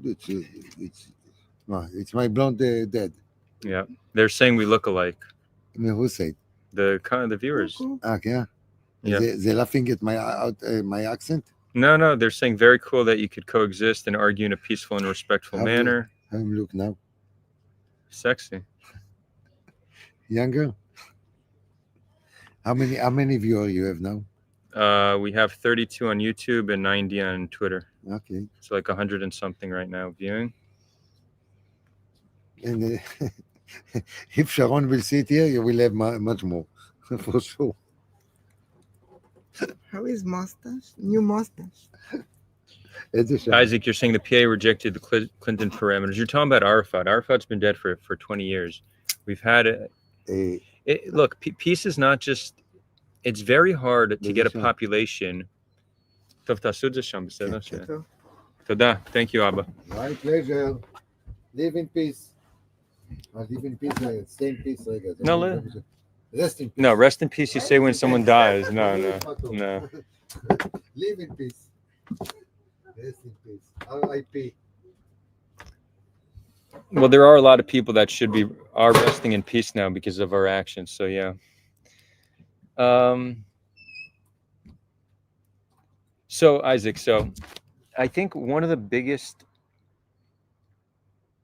the biggest false framings in the pro-Israel argument is this idea that we tried, they rejected it, so they'll never accept it. It's very hard to convince a population who you took 70% of their land to agree to accept you as is. And it's not that you're giving them on that 30% a full state. You're giving them a semi-state where they still can't control their borders. They're still not fully sovereign. They can't have a military. So that's not easy to get get them to accept something like that. So achieving long-term peace requires constant work. It's not just one negotiation and it while continuing to expand territories and it fails, so you expand more. It's a constant effort that needs to continuously be built upon. So getting to a situation where we went from the PLO being more extreme than Hamas to turning into the PA, recognizing Israel's right to exist and having decades of security cooperation, that's a massive achievement that should be built upon.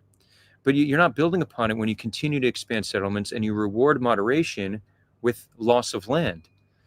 So, yes, Palestinians have rejected the existence of the state of Israel. That's to be expected.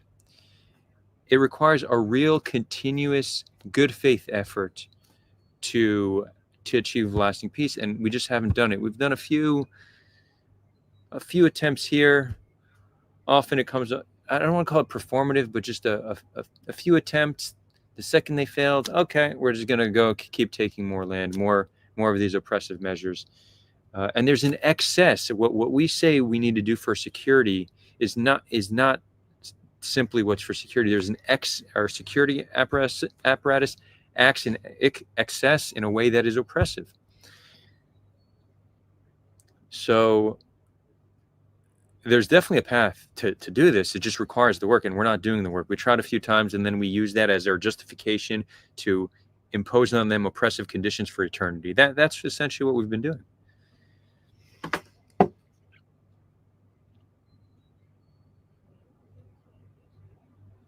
Corey says, curious if you think Israel should try to fake a ceasefire deal to free as many hostages as possible, then break the truce after Hamas hostages are secured.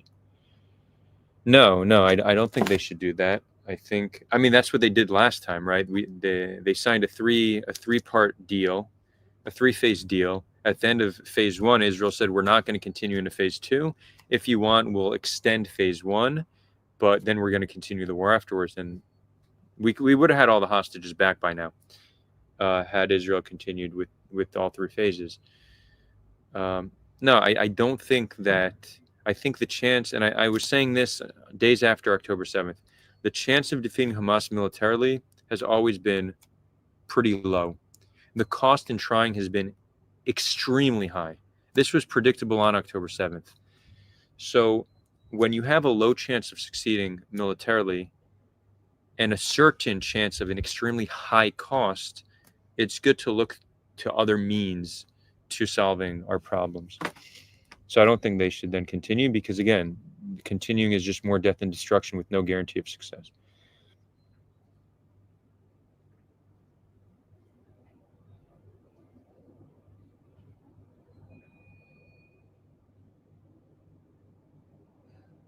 Who killed Arafat? He might have been poisoned. I think that's not a wild theory that he was poisoned. It's possible. He got sick. It's when he was surrounded by the IDF in his place in Ramallah. He was like under siege there, and then he deteriorated really fast and died. And then they excavated his body to look, and they found some signs of potential poisoning, but not conclusive. But yeah, that's within the realm of possible.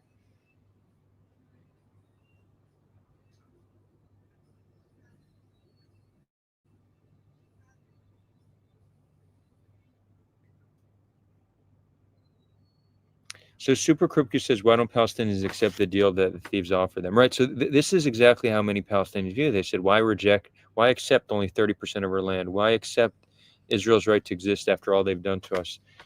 And this rejectionism is it's very natural for people to see things this way. I would say for nothing more than pragmatic reasons, and you can't always turn the clock back. I think there's a way for Palestinians to get justice, and they deserve justice, but there's many ways to achieve justice, and justice doesn't have to require the dismantling of the state of Israel. I think it's better to accept a deal and then work to improve on that deal and work to transform the institutions that govern the land And I think over a generation of reconciliation, peace, you could have a situation where even if it's two states, it's a confederation and it feels like one state, where people have freedom of movement throughout the entire land. If there's systemic challenges, that could be fought for and achieved. So take something and then work to improve on it. I think that's the best way to do it. But we don't need just getting stuck on this maximalist position. I will not stop until there is no Israel. It's and look, that might ultimately work, but you're risking losing it all. The attempt to destroy Israel has harmed Palestinians significantly more than it's harmed Israelis. It's been Israel's justification for all the oppressive measures, all the violence has been, well, you're not accepting us, you're violent towards us, so this is what we're going to do in response. So Palestinians can continue this, but there's no guarantee that it succeeds, right? So this is similar to why I'm against Israel's approach in Gaza, because the chance of success is low and the cost in trying is very high. I just think that to sacrifice so much human life for a low chance of success, it just that is not a concept that makes sense to me. Not when it comes to Palestinian resistance, and not when it comes to the way Israel's engaging in Gaza.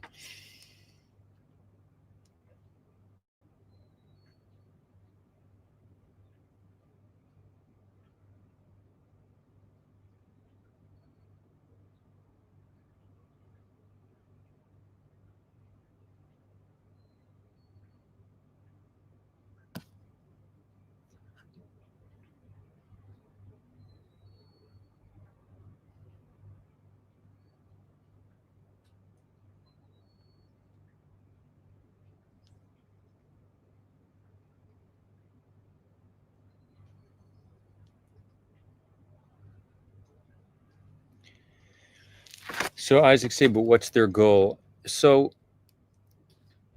your goal is generally to fight and defeat your enemy or oppressor. If we can create a situation where there's justice and Palestinians have a good life and they're not experiencing us as their oppressor daily, and we're going through a reconciliation process, and there's a clear path to continue to build this cooperation and a path towards full freedom of movement, this idea that this desire to destroy Israel is not in Palestinian DNA. It's an ideology that exists and continues to spread as a result of the conditions on the ground. So you change the conditions on the ground, and you weaken that idea. You give something people to live for and not to die for. There's no reason to think that people's ideology doesn't change and won't change, because there's never been a society in the history of the world whose ideology didn't change over time. And we live in a world that things are changing faster than ever before. So there's endless data that people's minds change, their worldview changes, who their enemies are changes. This is a constant all throughout history. It's all about what are the conditions that need to be met to achieve this. And that's not the question we ask ourselves. That's not how Israel approaches it. It's maintain the status quo, kick the can down the road. Hopefully one day we'll oppress them into accepting us.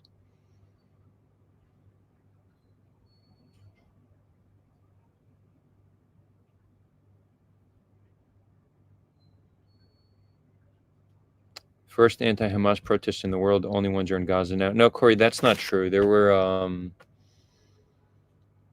were protests in Gaza years ago also. I'm almost certain of that. Yeah, on a few occasions there were, yeah.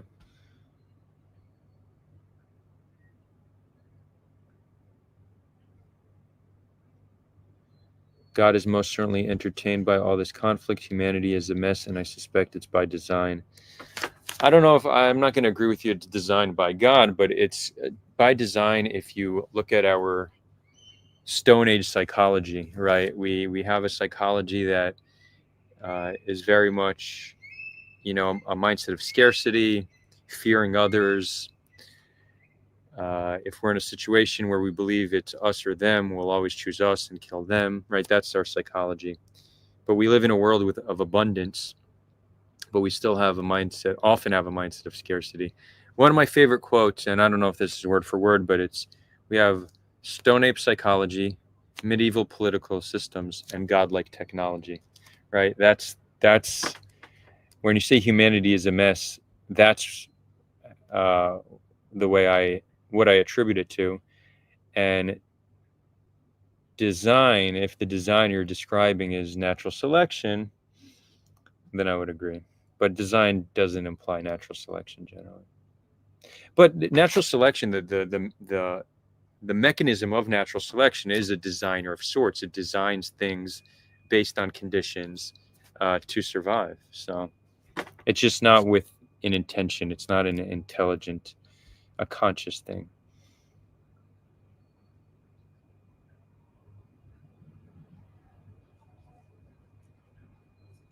Corey Pelsman says, as long as there's a pay-for-slave program and indoctrination, Israel should keep legalizing settlements.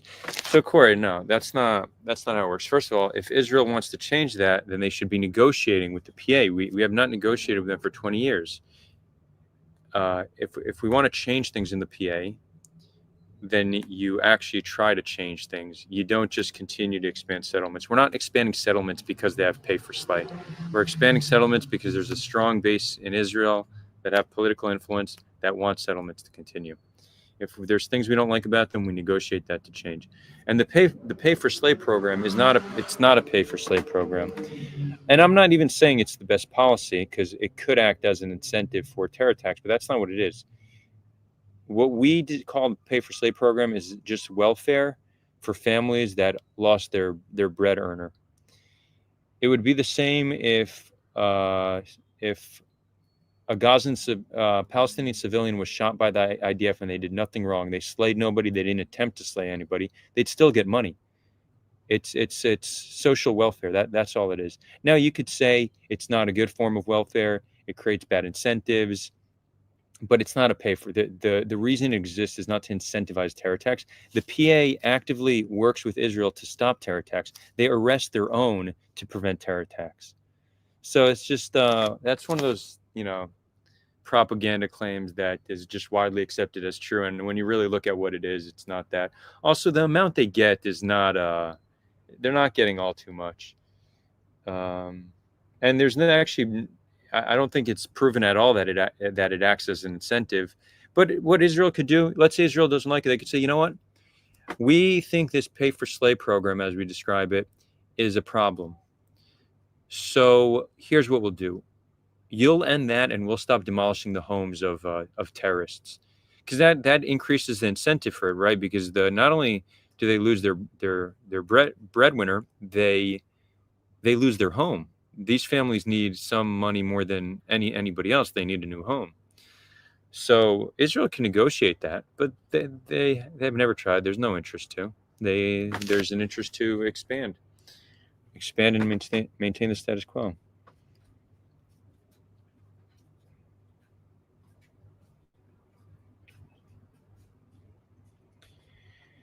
Corey Pelsman says, anti-Zionists have silly arguments based on suicidal empathy. I don't know if you're referring to me. As I said earlier, I don't identify as a Zionist. I also don't identify as an anti-Zionist. But this whole suicidal empathy thing is also, that's just a term that's recently been popularized. That's also just meaningless, in my opinion. You need to prove that the positions and the policies we're talking about are actually suicidal. It's true that they're rooted. What I talk about is rooted in humanism, right? My perspective on Israel-Palestine and most political issues is human life is valuable and should be protected. I think it's just a pretty good life philosophy, universal humanism.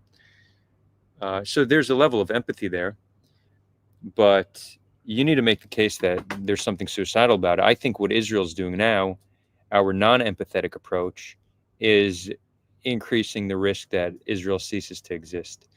There's no better security for Jews living on the land than long-term peace.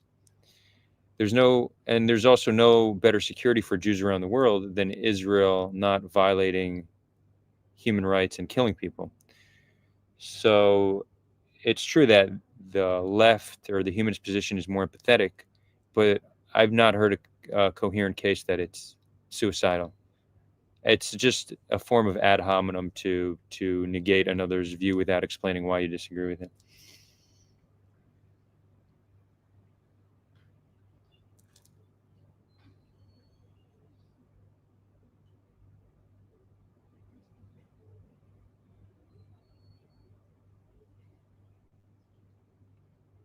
Why you guys keep going to the West Bank and stealing land? Even your dad said it's our land. This won't end well. Most Israelis do not think like you.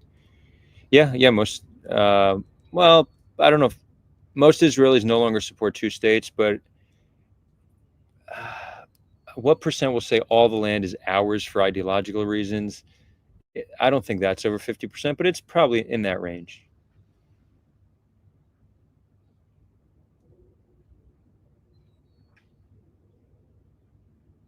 So, Corey, here's another misconception. So you fawn, fight, flight, freeze, fawn. You fawn as a survival mechanism. No, I think that's actually a projection. I think, and there's actually some data to back this up. Hardliners, right-wingers are more fearful. I can assure you that you exist with a higher level of fear than myself personally. I'm probably an outlier because I have a very low fear response, but my worldview is not fear-based at all. In fact, I'm constantly accused of saying I'm putting our people in danger. But again, that's just a projection and it's just a form of ad hominem. Right-wingers who think you need to be tough and we need to dominate them and we need to show them, those are the Jews with trembling knees. Those are the Jewish Israelis that are the most insecure.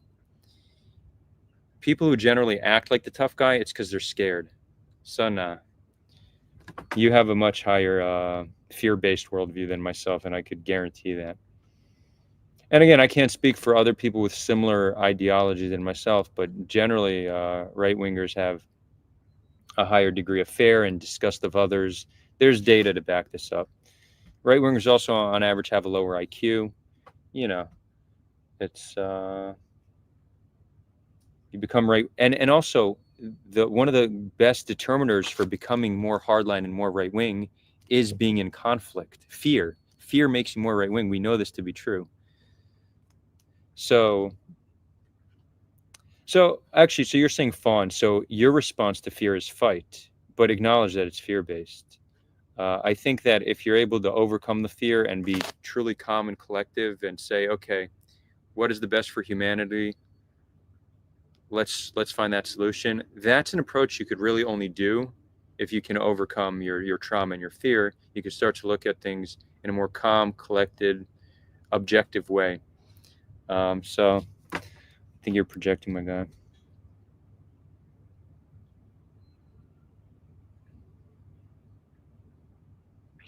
Corey says, do you think Jewish people should be able to pray at Temple Mount? Yeah, ideally, I think that'd be cool. Like it would be great if Jews can pray at their most holy site. I think it's just not something that should be forced. I think it's something that also we should negotiate through a peace agreement. So right now it's a provocation. But yeah, in an ideal situation, Jews should be able to pray at Temple Mount, and Jews should be able to live in their ancestral homeland of Judea and Samaria. Yeah, why not? Why would I object to that? Just now, it comes with a security apparatus that's inherently oppressive. So right now, I don't support it. But yeah, I think that's in an ideal situation, Jews should have both those rights. Evan says, do you see a light at the end of the tunnel? I think that level of destruction done in Gaza is far too much for peace to be made, and it's not even over yet. I don't see the light at the end of the tunnel in Gaza. No, it could be over in weeks. It could be over in years. I really can't know.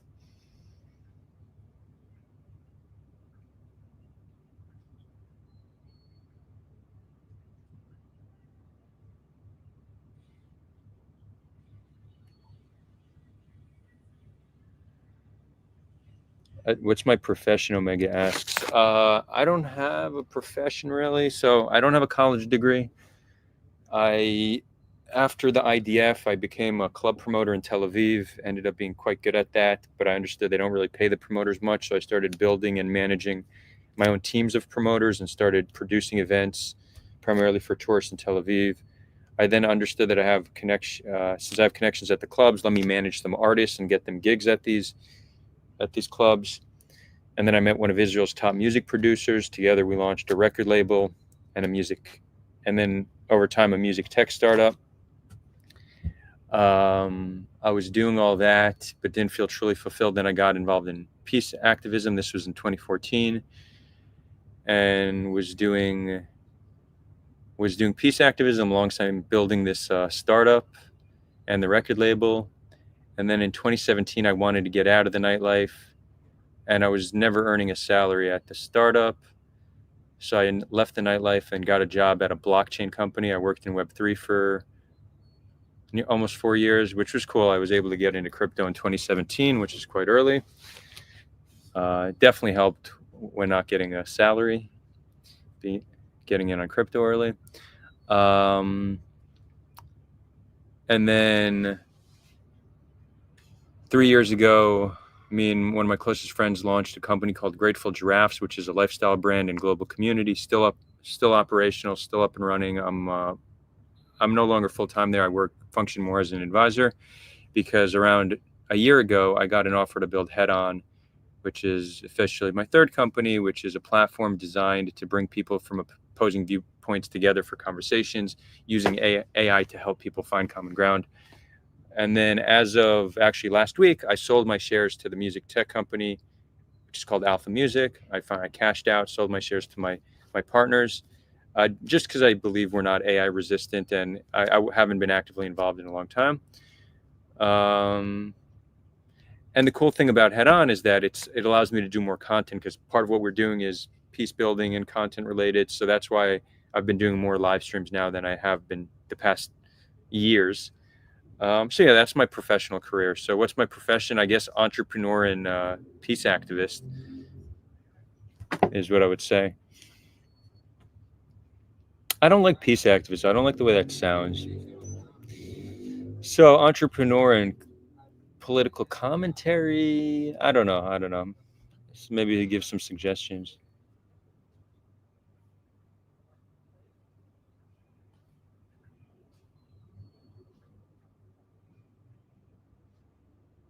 His profession is aho. I don't even know what that means. Oh, like ahoy mate. Yeah, I don't live on the boat though.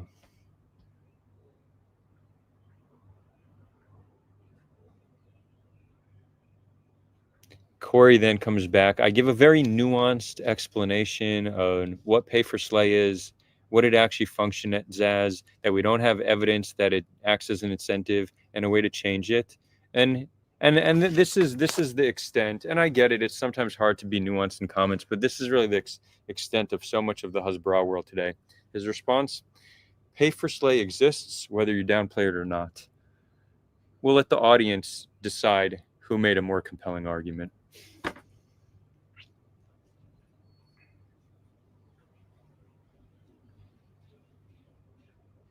Thought Radius says, if you were a Palestinian in the West Bank getting attacked by settlers and being harassed by Israeli soldiers at checkpoints, what would you do? I mean, it's hard to know what I would do in that situation, but I could certainly understand how people who are treated like that are led to violence. Those are conditions that fuel extremism, without a doubt. So I don't know how I would respond, but I understand why people respond to those conditions violently. Why did I decide to talk now? I didn't decide to talk now. I've been doing things in the space since 2014. But I've been more active since October 7th and more active as of 6 months ago with Head On.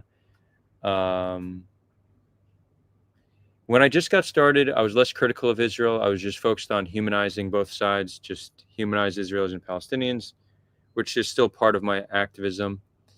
But after October 7th, and I've always been critical of Israel when they've done their mowing the lawn policy in Gaza. I always considered it barbaric and counterproductive.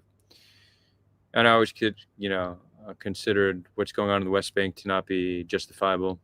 But I was definitely less critical. I understood, after October 7th, what Israel started doing is worse than anything I've experienced them doing in my lifetime. But also, I have come to terms with the fact that I don't know if we have an internal mechanism to solve the conflict. I think our population is now too extreme, and I think one of the best, surest ways to solve the conflict is for U.S. to put more pressure on Israel. So I want to convince more Americans to not be blindly supportive of Israel. I think it's a mistake. I think it's good to criticize Israel. It's necessary if we want Israel to change.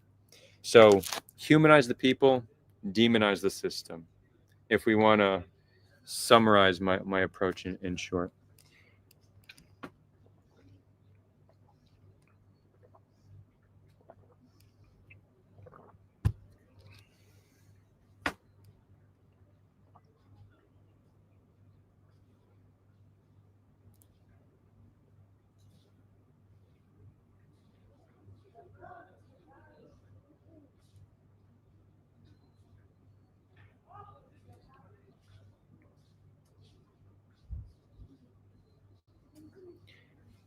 I find it difficult to accept this claim of it is our land.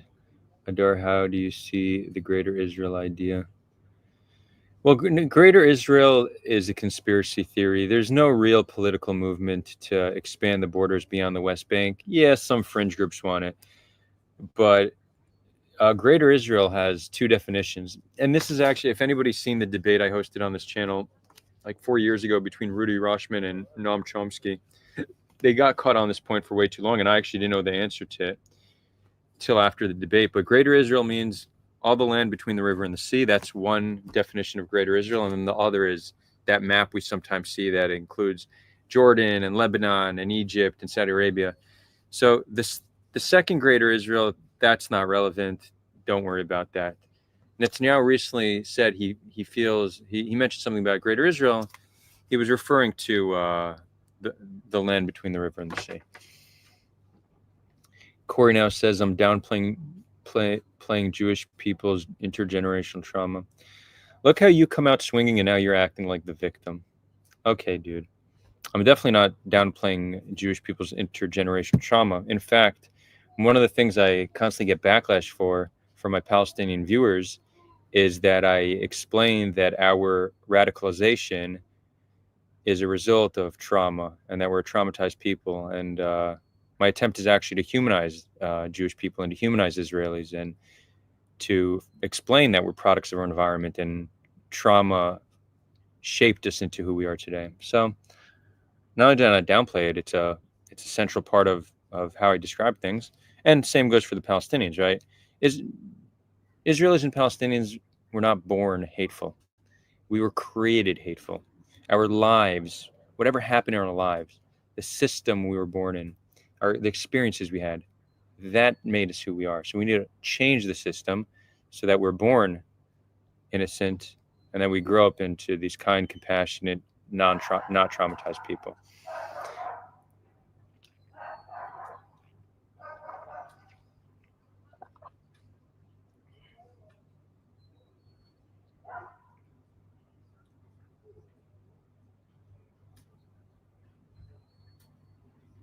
Michael Newman says, thus, social empathy, people acknowledging actual violence and promises of more are accepting reality, while you mind project utopian optimism that ignores the reality.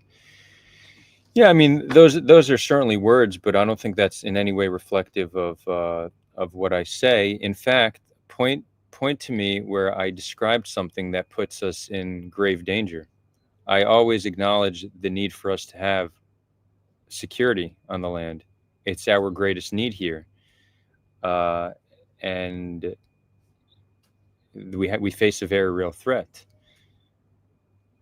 But part of accepting reality is recognizing that people are responding to their conditions, and if we want to change reality, we need to change conditions.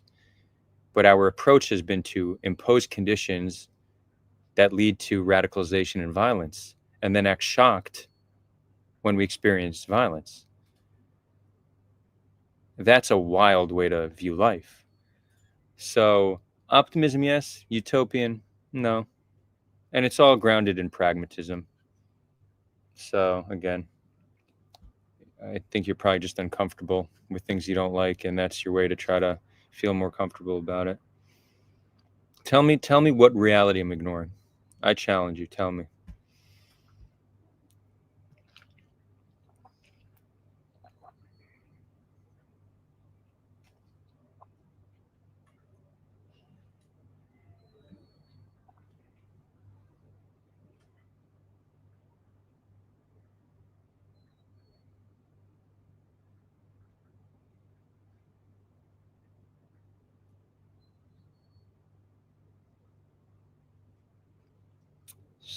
So Corey saying, I realize the left are all little Eichmanns. Being a lifelong lefty, it's obvious that there are no anti-Hamas protests on the left. Unless you can show me one, can you?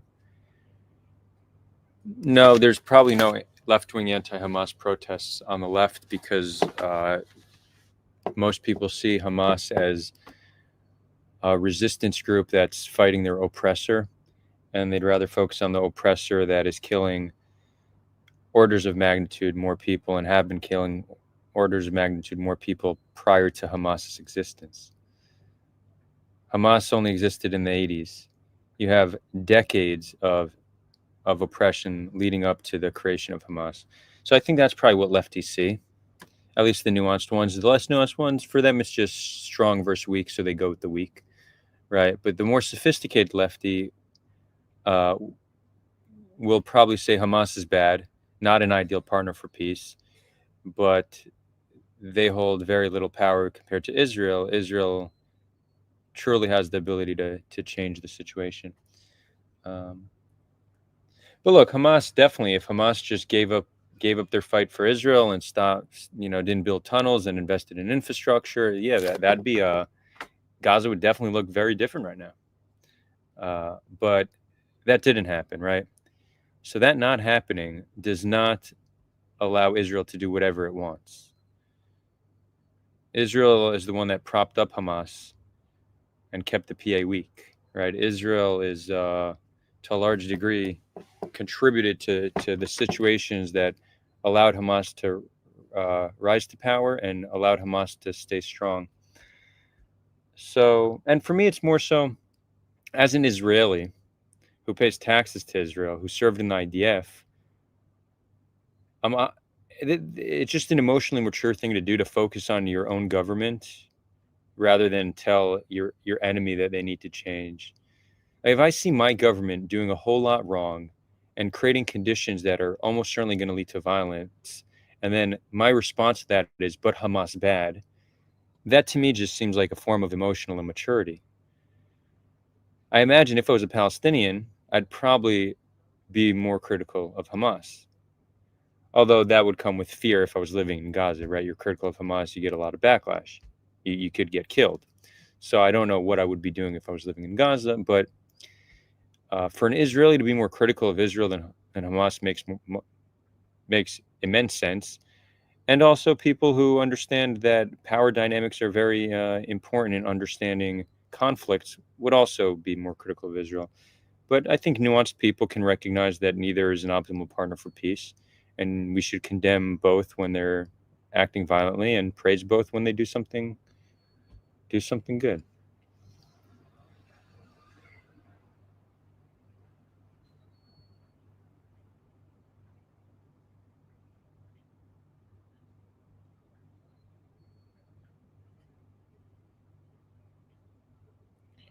Chief Wiggum says, yes, Jews should live in Palestine pre-1948. No problem, but no Temple Mount for you. And besides, follow your religion. You were never supposed to create. Shut up, bro. Shut up. Half the world's Jews are not religious. Don't tell us that what we need to believe in, okay? That's one. You could argue that Israel shouldn't have been created, okay, but I'm more interested in saying what should be done moving forward. What's the best solution? And it's possible that the future solution will be a state governing the land that is not Israel, or that's Israel, but it looks very different. But I mean, all you're doing is contributing extremist and irrelevant ideas to the conversation. If you actually care about a solution, like I could tell by what you write that you're more driven by hate of Zionists, and I know you also have an issue with the Jews. You say you don't, but it's obvious. But so you're here more driven by hate than by love, right? You should approach this as love for humanity, love for Palestinians, and try to find a solution that's best for them. But that's not what drives you. So you're not actually an ally to Palestinians. You're not, and your contribution to discourse is net negative. Palestinians would be better off if you just stopped engaging altogether. Something worth reflecting on. And why no Temple Mount? Why can't we find a way that? And I don't care about Temple Mount. It means absolutely nothing to me. But I understand that religious people have certain desires that are very important to them, whether Jews, Muslims, or Christians, or any religion. And out of respect to these people and their beliefs, I would like for them to have the right to be able to fulfill religious duty. It just seems like a more humane and just way to go about things. So I don't see any reason why Jews shouldn't be able to Temple Mount if it's not done by force and if it's done in agreement with Palestinians.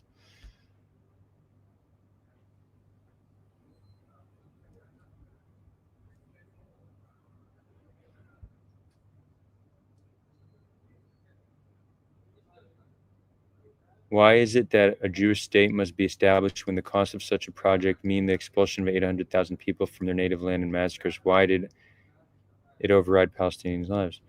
Well, no, I think if we want to talk about history, right, I don't think Jews should have a right to a state at the expense of another people. No, that's how Zionism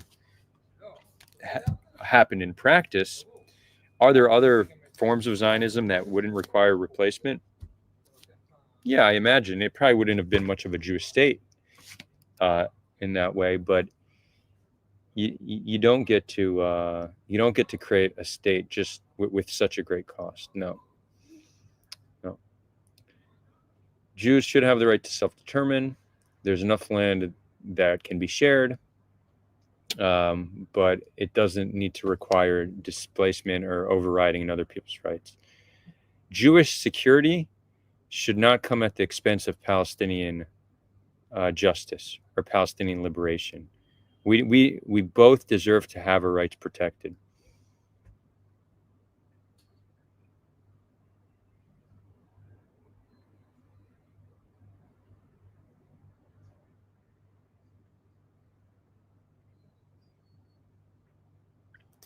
Corey goes, lefties are useful idiots, capos, etc. Yeah, ad hominems are all you got. I'm seeing the intellectual depth of your arguments. You think it's futile to fight Islamo-Nazis? I think you should stay in your safe space. What's the safe space you're describing? Is it going out to protest and getting beaten by the cops week after week? Is it getting detained marching to the Gaza border? Is it having on all sorts of people, anywhere from Kahanists to anti-Semites, on for discussions and debates? What's the safe space you're talking about, my guy? What's safe is hanging out in your mom's basement, being in the comments section. That's safe.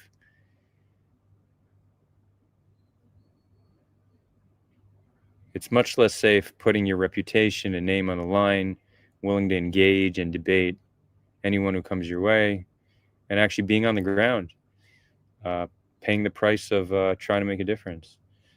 But hey, I think probably just another projection. Also, I know you don't know me, Corey, but my worldview is anti-woke. So you have the woke left, who they kind of created the term safe space or popularized it. I think that's actually a garbage ideology. So you're also probably just jumping to some conclusions there. Hippie activist. Okay, I'll accept that. Am I a hippie? I don't know. I don't know if entrepreneur is hippie. You know, I'm more like a burner. Like I go to Burning Man. It's the combination between functioning in the world day to day, making something of yourself, but also believing that we can build something better here for all of humanity. It's maybe the new age of hippie, you know? Razda says, you're inspiring and I'm learning a lot. Thank you and stay strong. Blessings on you. I love hearing that, Razda. One of the reasons I do this is really, to try to have an impact and try to change a few minds. And for the record, I do get a lot of hate. Obviously, I don't love it. It doesn't really get to me much anymore these days. There's a lot of hate.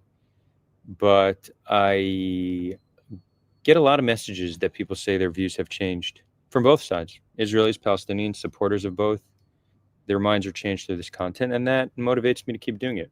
Right? If I didn't feel like I was having an impact, I wouldn't waste my time here. It just wouldn't be a good use of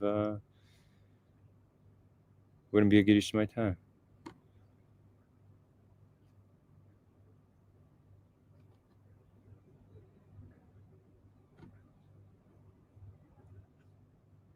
Asaf, you're asking about my Bebus family analysis. Go to my Twitter and search my page and type Bebus, and it should pop up. You should see the analysis there that I wrote. And at the end, I gave 2 updates. There's actually a third update that I should have added that I didn't, but we could talk about it. We could find time to talk about it on Discord. But as time has passed, I think my hypothesis has been proven even more true, that they were almost certainly killed in an airstrike. I also did a review of the analysis here, so you could also search here if you'd rather listen to it. Search here, Bebus, and it should come up as well.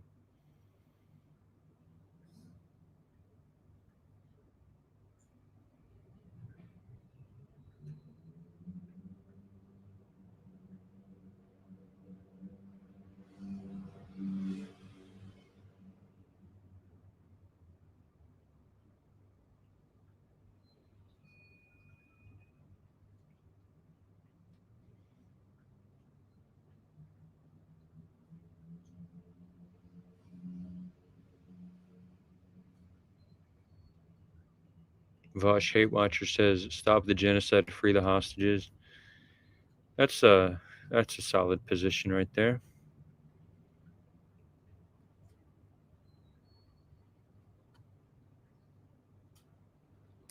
This is interesting what Thought Radius is saying. I face the Israeli oppressive attitude. These acts make me, as a pro-Palestinian, resent my Jewish ancestry my grandfather told me about. Yeah, most Palestinians, I think, have Jewish ancestry. We could actually have the comments coming. How do you do that? Where's that option? Oh. This is a cooler user experience. Now the comments will show on here. Damn, I said I was going to sign this off a long time ago, but I get, as long as the comments come in, I get dragged in, and I enjoy it. I thoroughly enjoy our interaction. So good to be hanging with you all.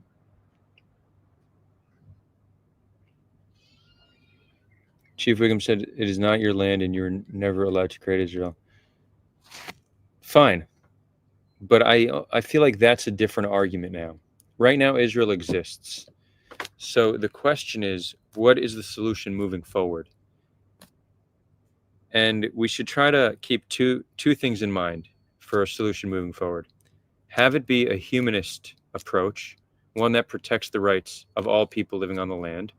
And 2, have it be rooted in pragmatism, right? So pragmatic and humanist. That's the solutions we should be talking about. Anything else, in my opinion, is a distraction and a waste of time. Sure, there's some times where it's good to talk about history and all that stuff, but generally speaking, you can make the argument that Israel never should have been created. And I think that's a defensible argument. But let's talk about what matters,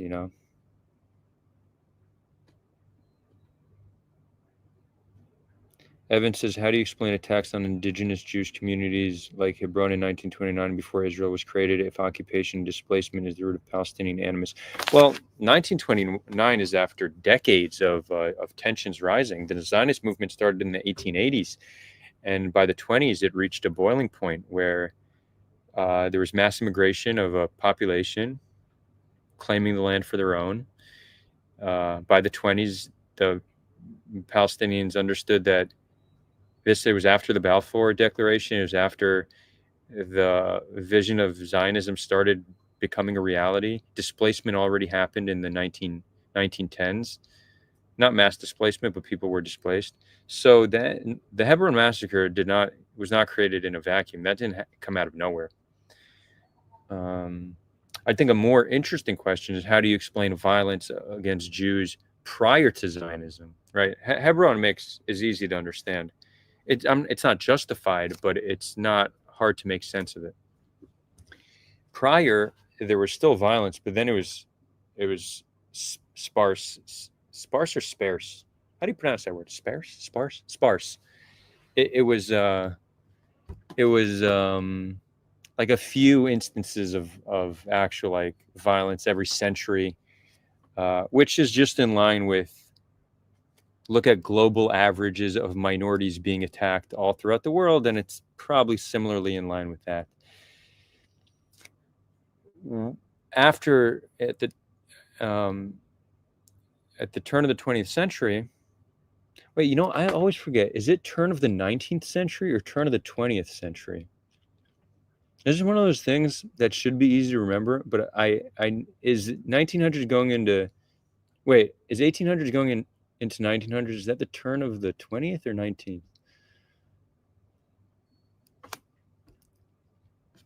Don't make me ask a fucking LLM this.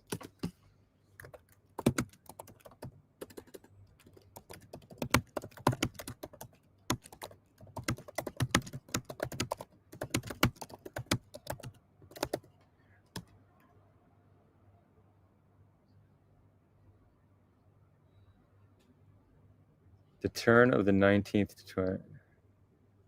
Wait.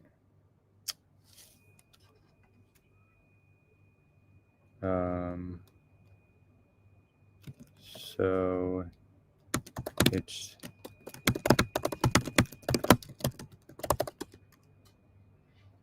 turn of the 20th century. Okay. Right. To me, that's just not obvious with the words. Turn of the does not imply if it's the prior century or the new one. So it'd be the turn of the 20th century. Okay. I'm glad we could educate ourselves together. So when you look at instances of violence in the turn of the 20th century, it increased significantly and has stayed high then. So you could clearly see how Zionism contributed tremendously towards violence. Before then, it was a few times a century. Actually, there's this, I downloaded this thing. People share it. It's they share it as Hasbara, but I actually think it disproves their point. Right? It's not, I think this is an own goal, right? Hold on. Here's the chart. Arab Palestinian attacks on Jews. Here they have no problem acknowledging that they're Palestinian. So you see, in the 1500s, 2 examples, 1600s, 2 examples, and they were in the same year, so it was part of a broader attack. Nothing in the 1700s, 1800s, you have 4 examples, and then everything else, right? This whole list is after Zionism, right? So you have 6 examples before and then hundreds after. So people share this as if this is proof that Zionism has nothing to do with the violence against Jews, but this is the best collection of data to prove exactly that.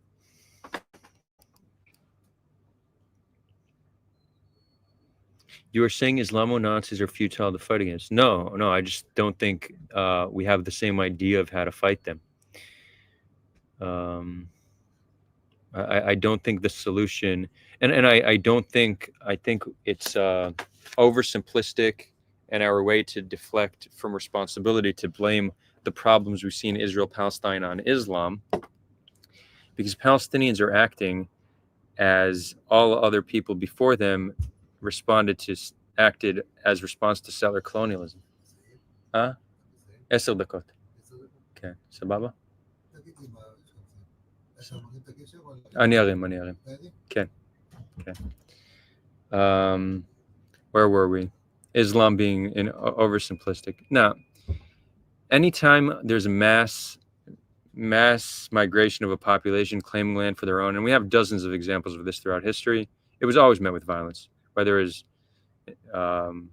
Native Americans, Aboriginals, Africans, Palestinians.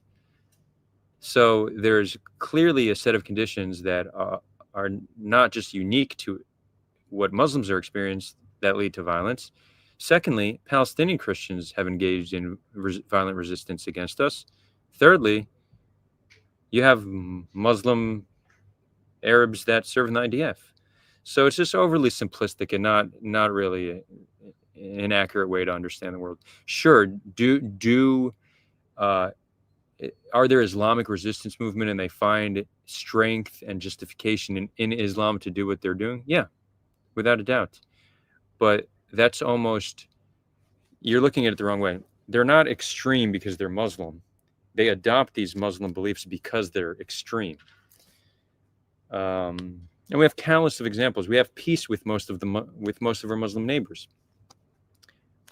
UAE, Bahrain, Jordan, or Jordan's run by a secular person, but Egypt, right? There's nothing in Islam says you need to be fighting Israel.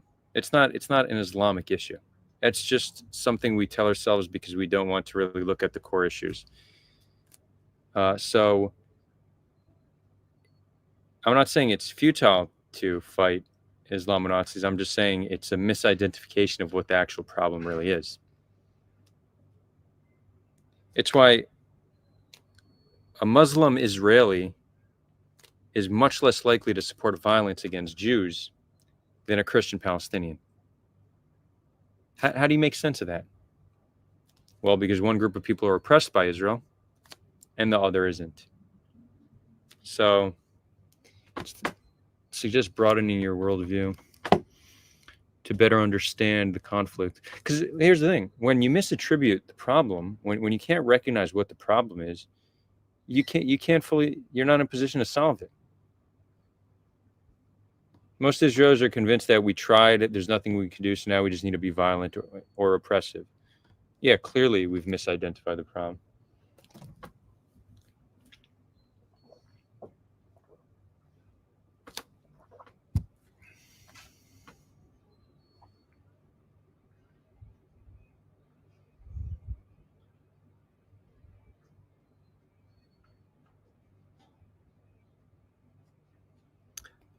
Other side says, I love your message. Keep it up, please. Thanks so much. I plan on keeping it up.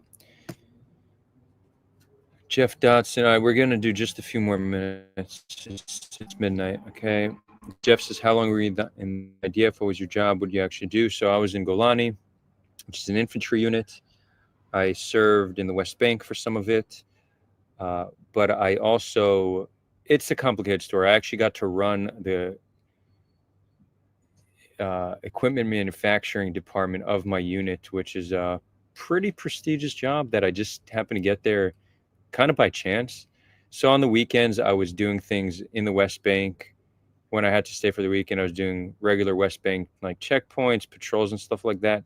But for most of the last year and a half of my service, I actually got to do something more creative and administrative and get to manage people and build this department. It was the first time I ever was given an opportunity to run something, and I've ran with it because I've been doing it ever since in different jobs.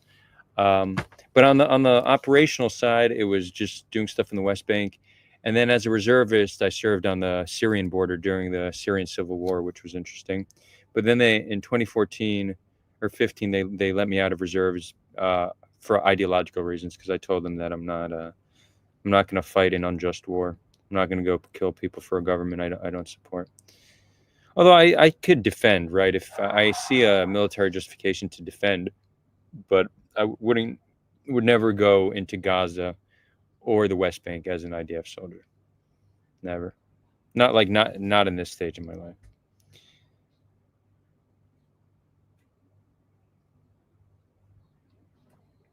Baizan Alzar, I appreciate your kind words. Thank you.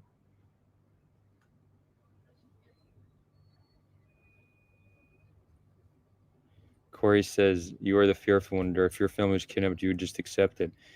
No, if my family was kidnapped, I would want my government to actually sign a deal to get them back and not kill them with airstrikes or leave them to rot in tunnels. That's why me and the hostage families are in agreement with what should be done.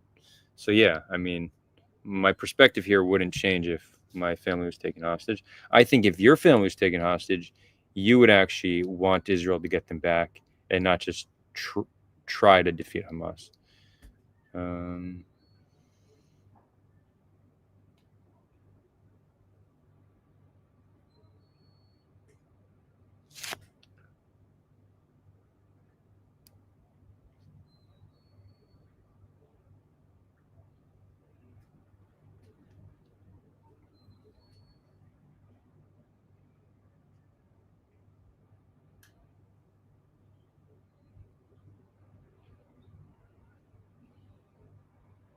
Yeah, Saf brings up a good point. As if the right wing have weekly anti-Hamas protests. That's true.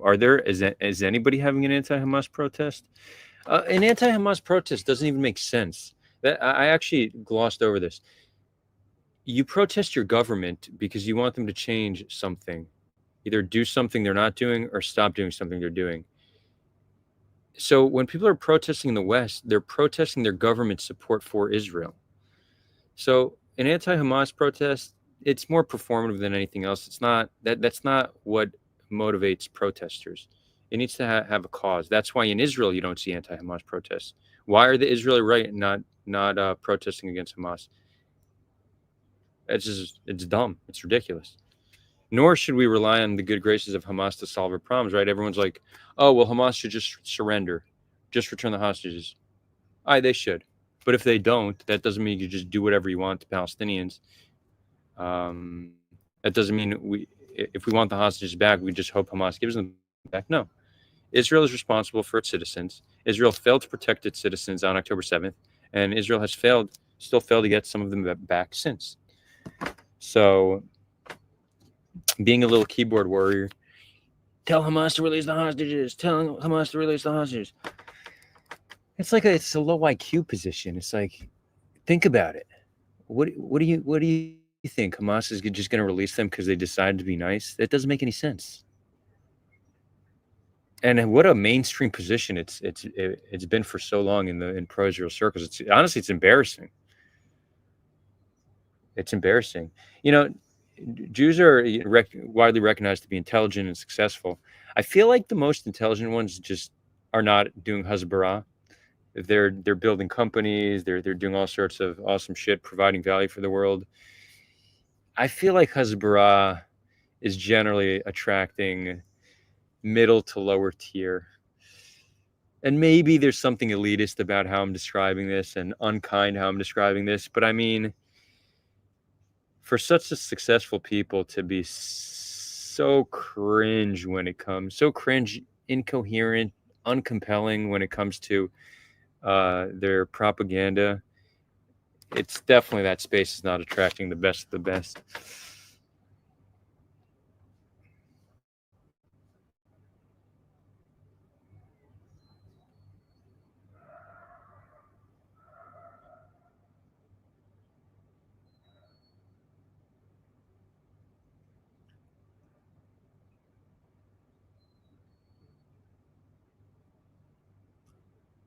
Okay.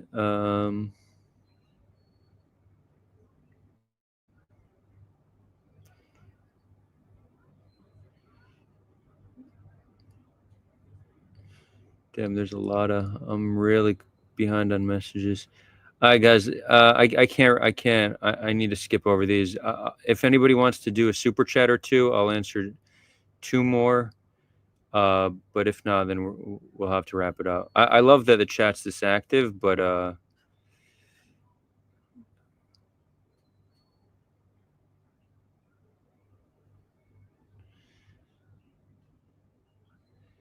Chief Wiggum says, Adar, many of the POWs on October 7th were murdered by Hannibal doctrine.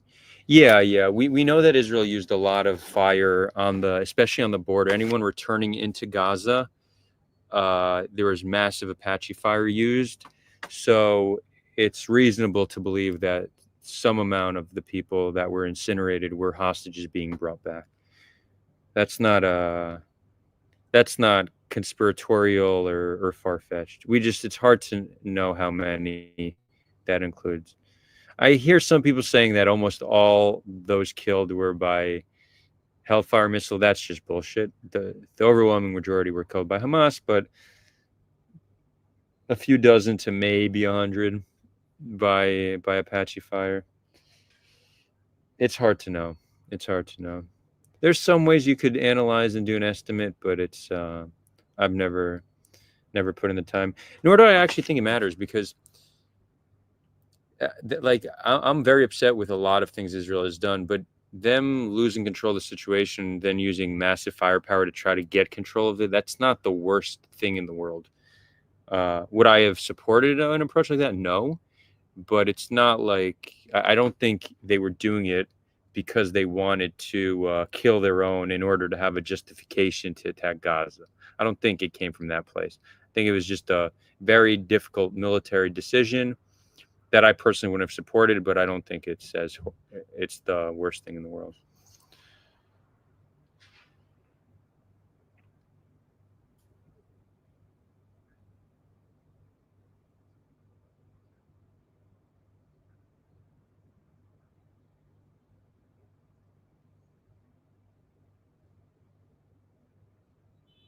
Evan asked a good question. Why do so many Israelis care about hostages? The vast majority of them never met. Yeah, I mean, Israel's a tight-knit society. We all see each other as brothers and sisters. You had something like 20% of the country be involved in protests last week in one day. It's crazy. We care about each other. We look out for each other. I actually started the stream at Hostage Square talking about just this, that as radicalized as we've become as a result of conflict, we still have this deep love for each other and this camaraderie that is very much seen with massive protests to get just 20 living hostages back.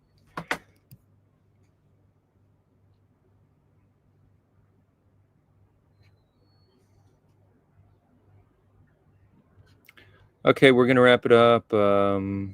Isaac, I see you're asking about the 5 points. I could go over that next stream if you ask me about it. So thank you all for tuning in. This coming Thursday, I have a debate with Hillel Fuld on this channel, 7 p.m. Jerusalem time. That's noon EST. He is, most people I've debated as of late are probably center-right Zionists. He's more to the far right. It's going to be an interesting conversation. Yeah, we'll see how it goes. It should be going. Maybe I'll do one more stream before then, but I do have a busy week, so we'll see. And with that, oh, by the way, where I am, I'm in Herzliya. Herzliya is named after Theodor Herzl, interestingly. So that's where I currently am. It's the city right north of Tel Aviv. And with that, sending love from Herzliya. Until next time.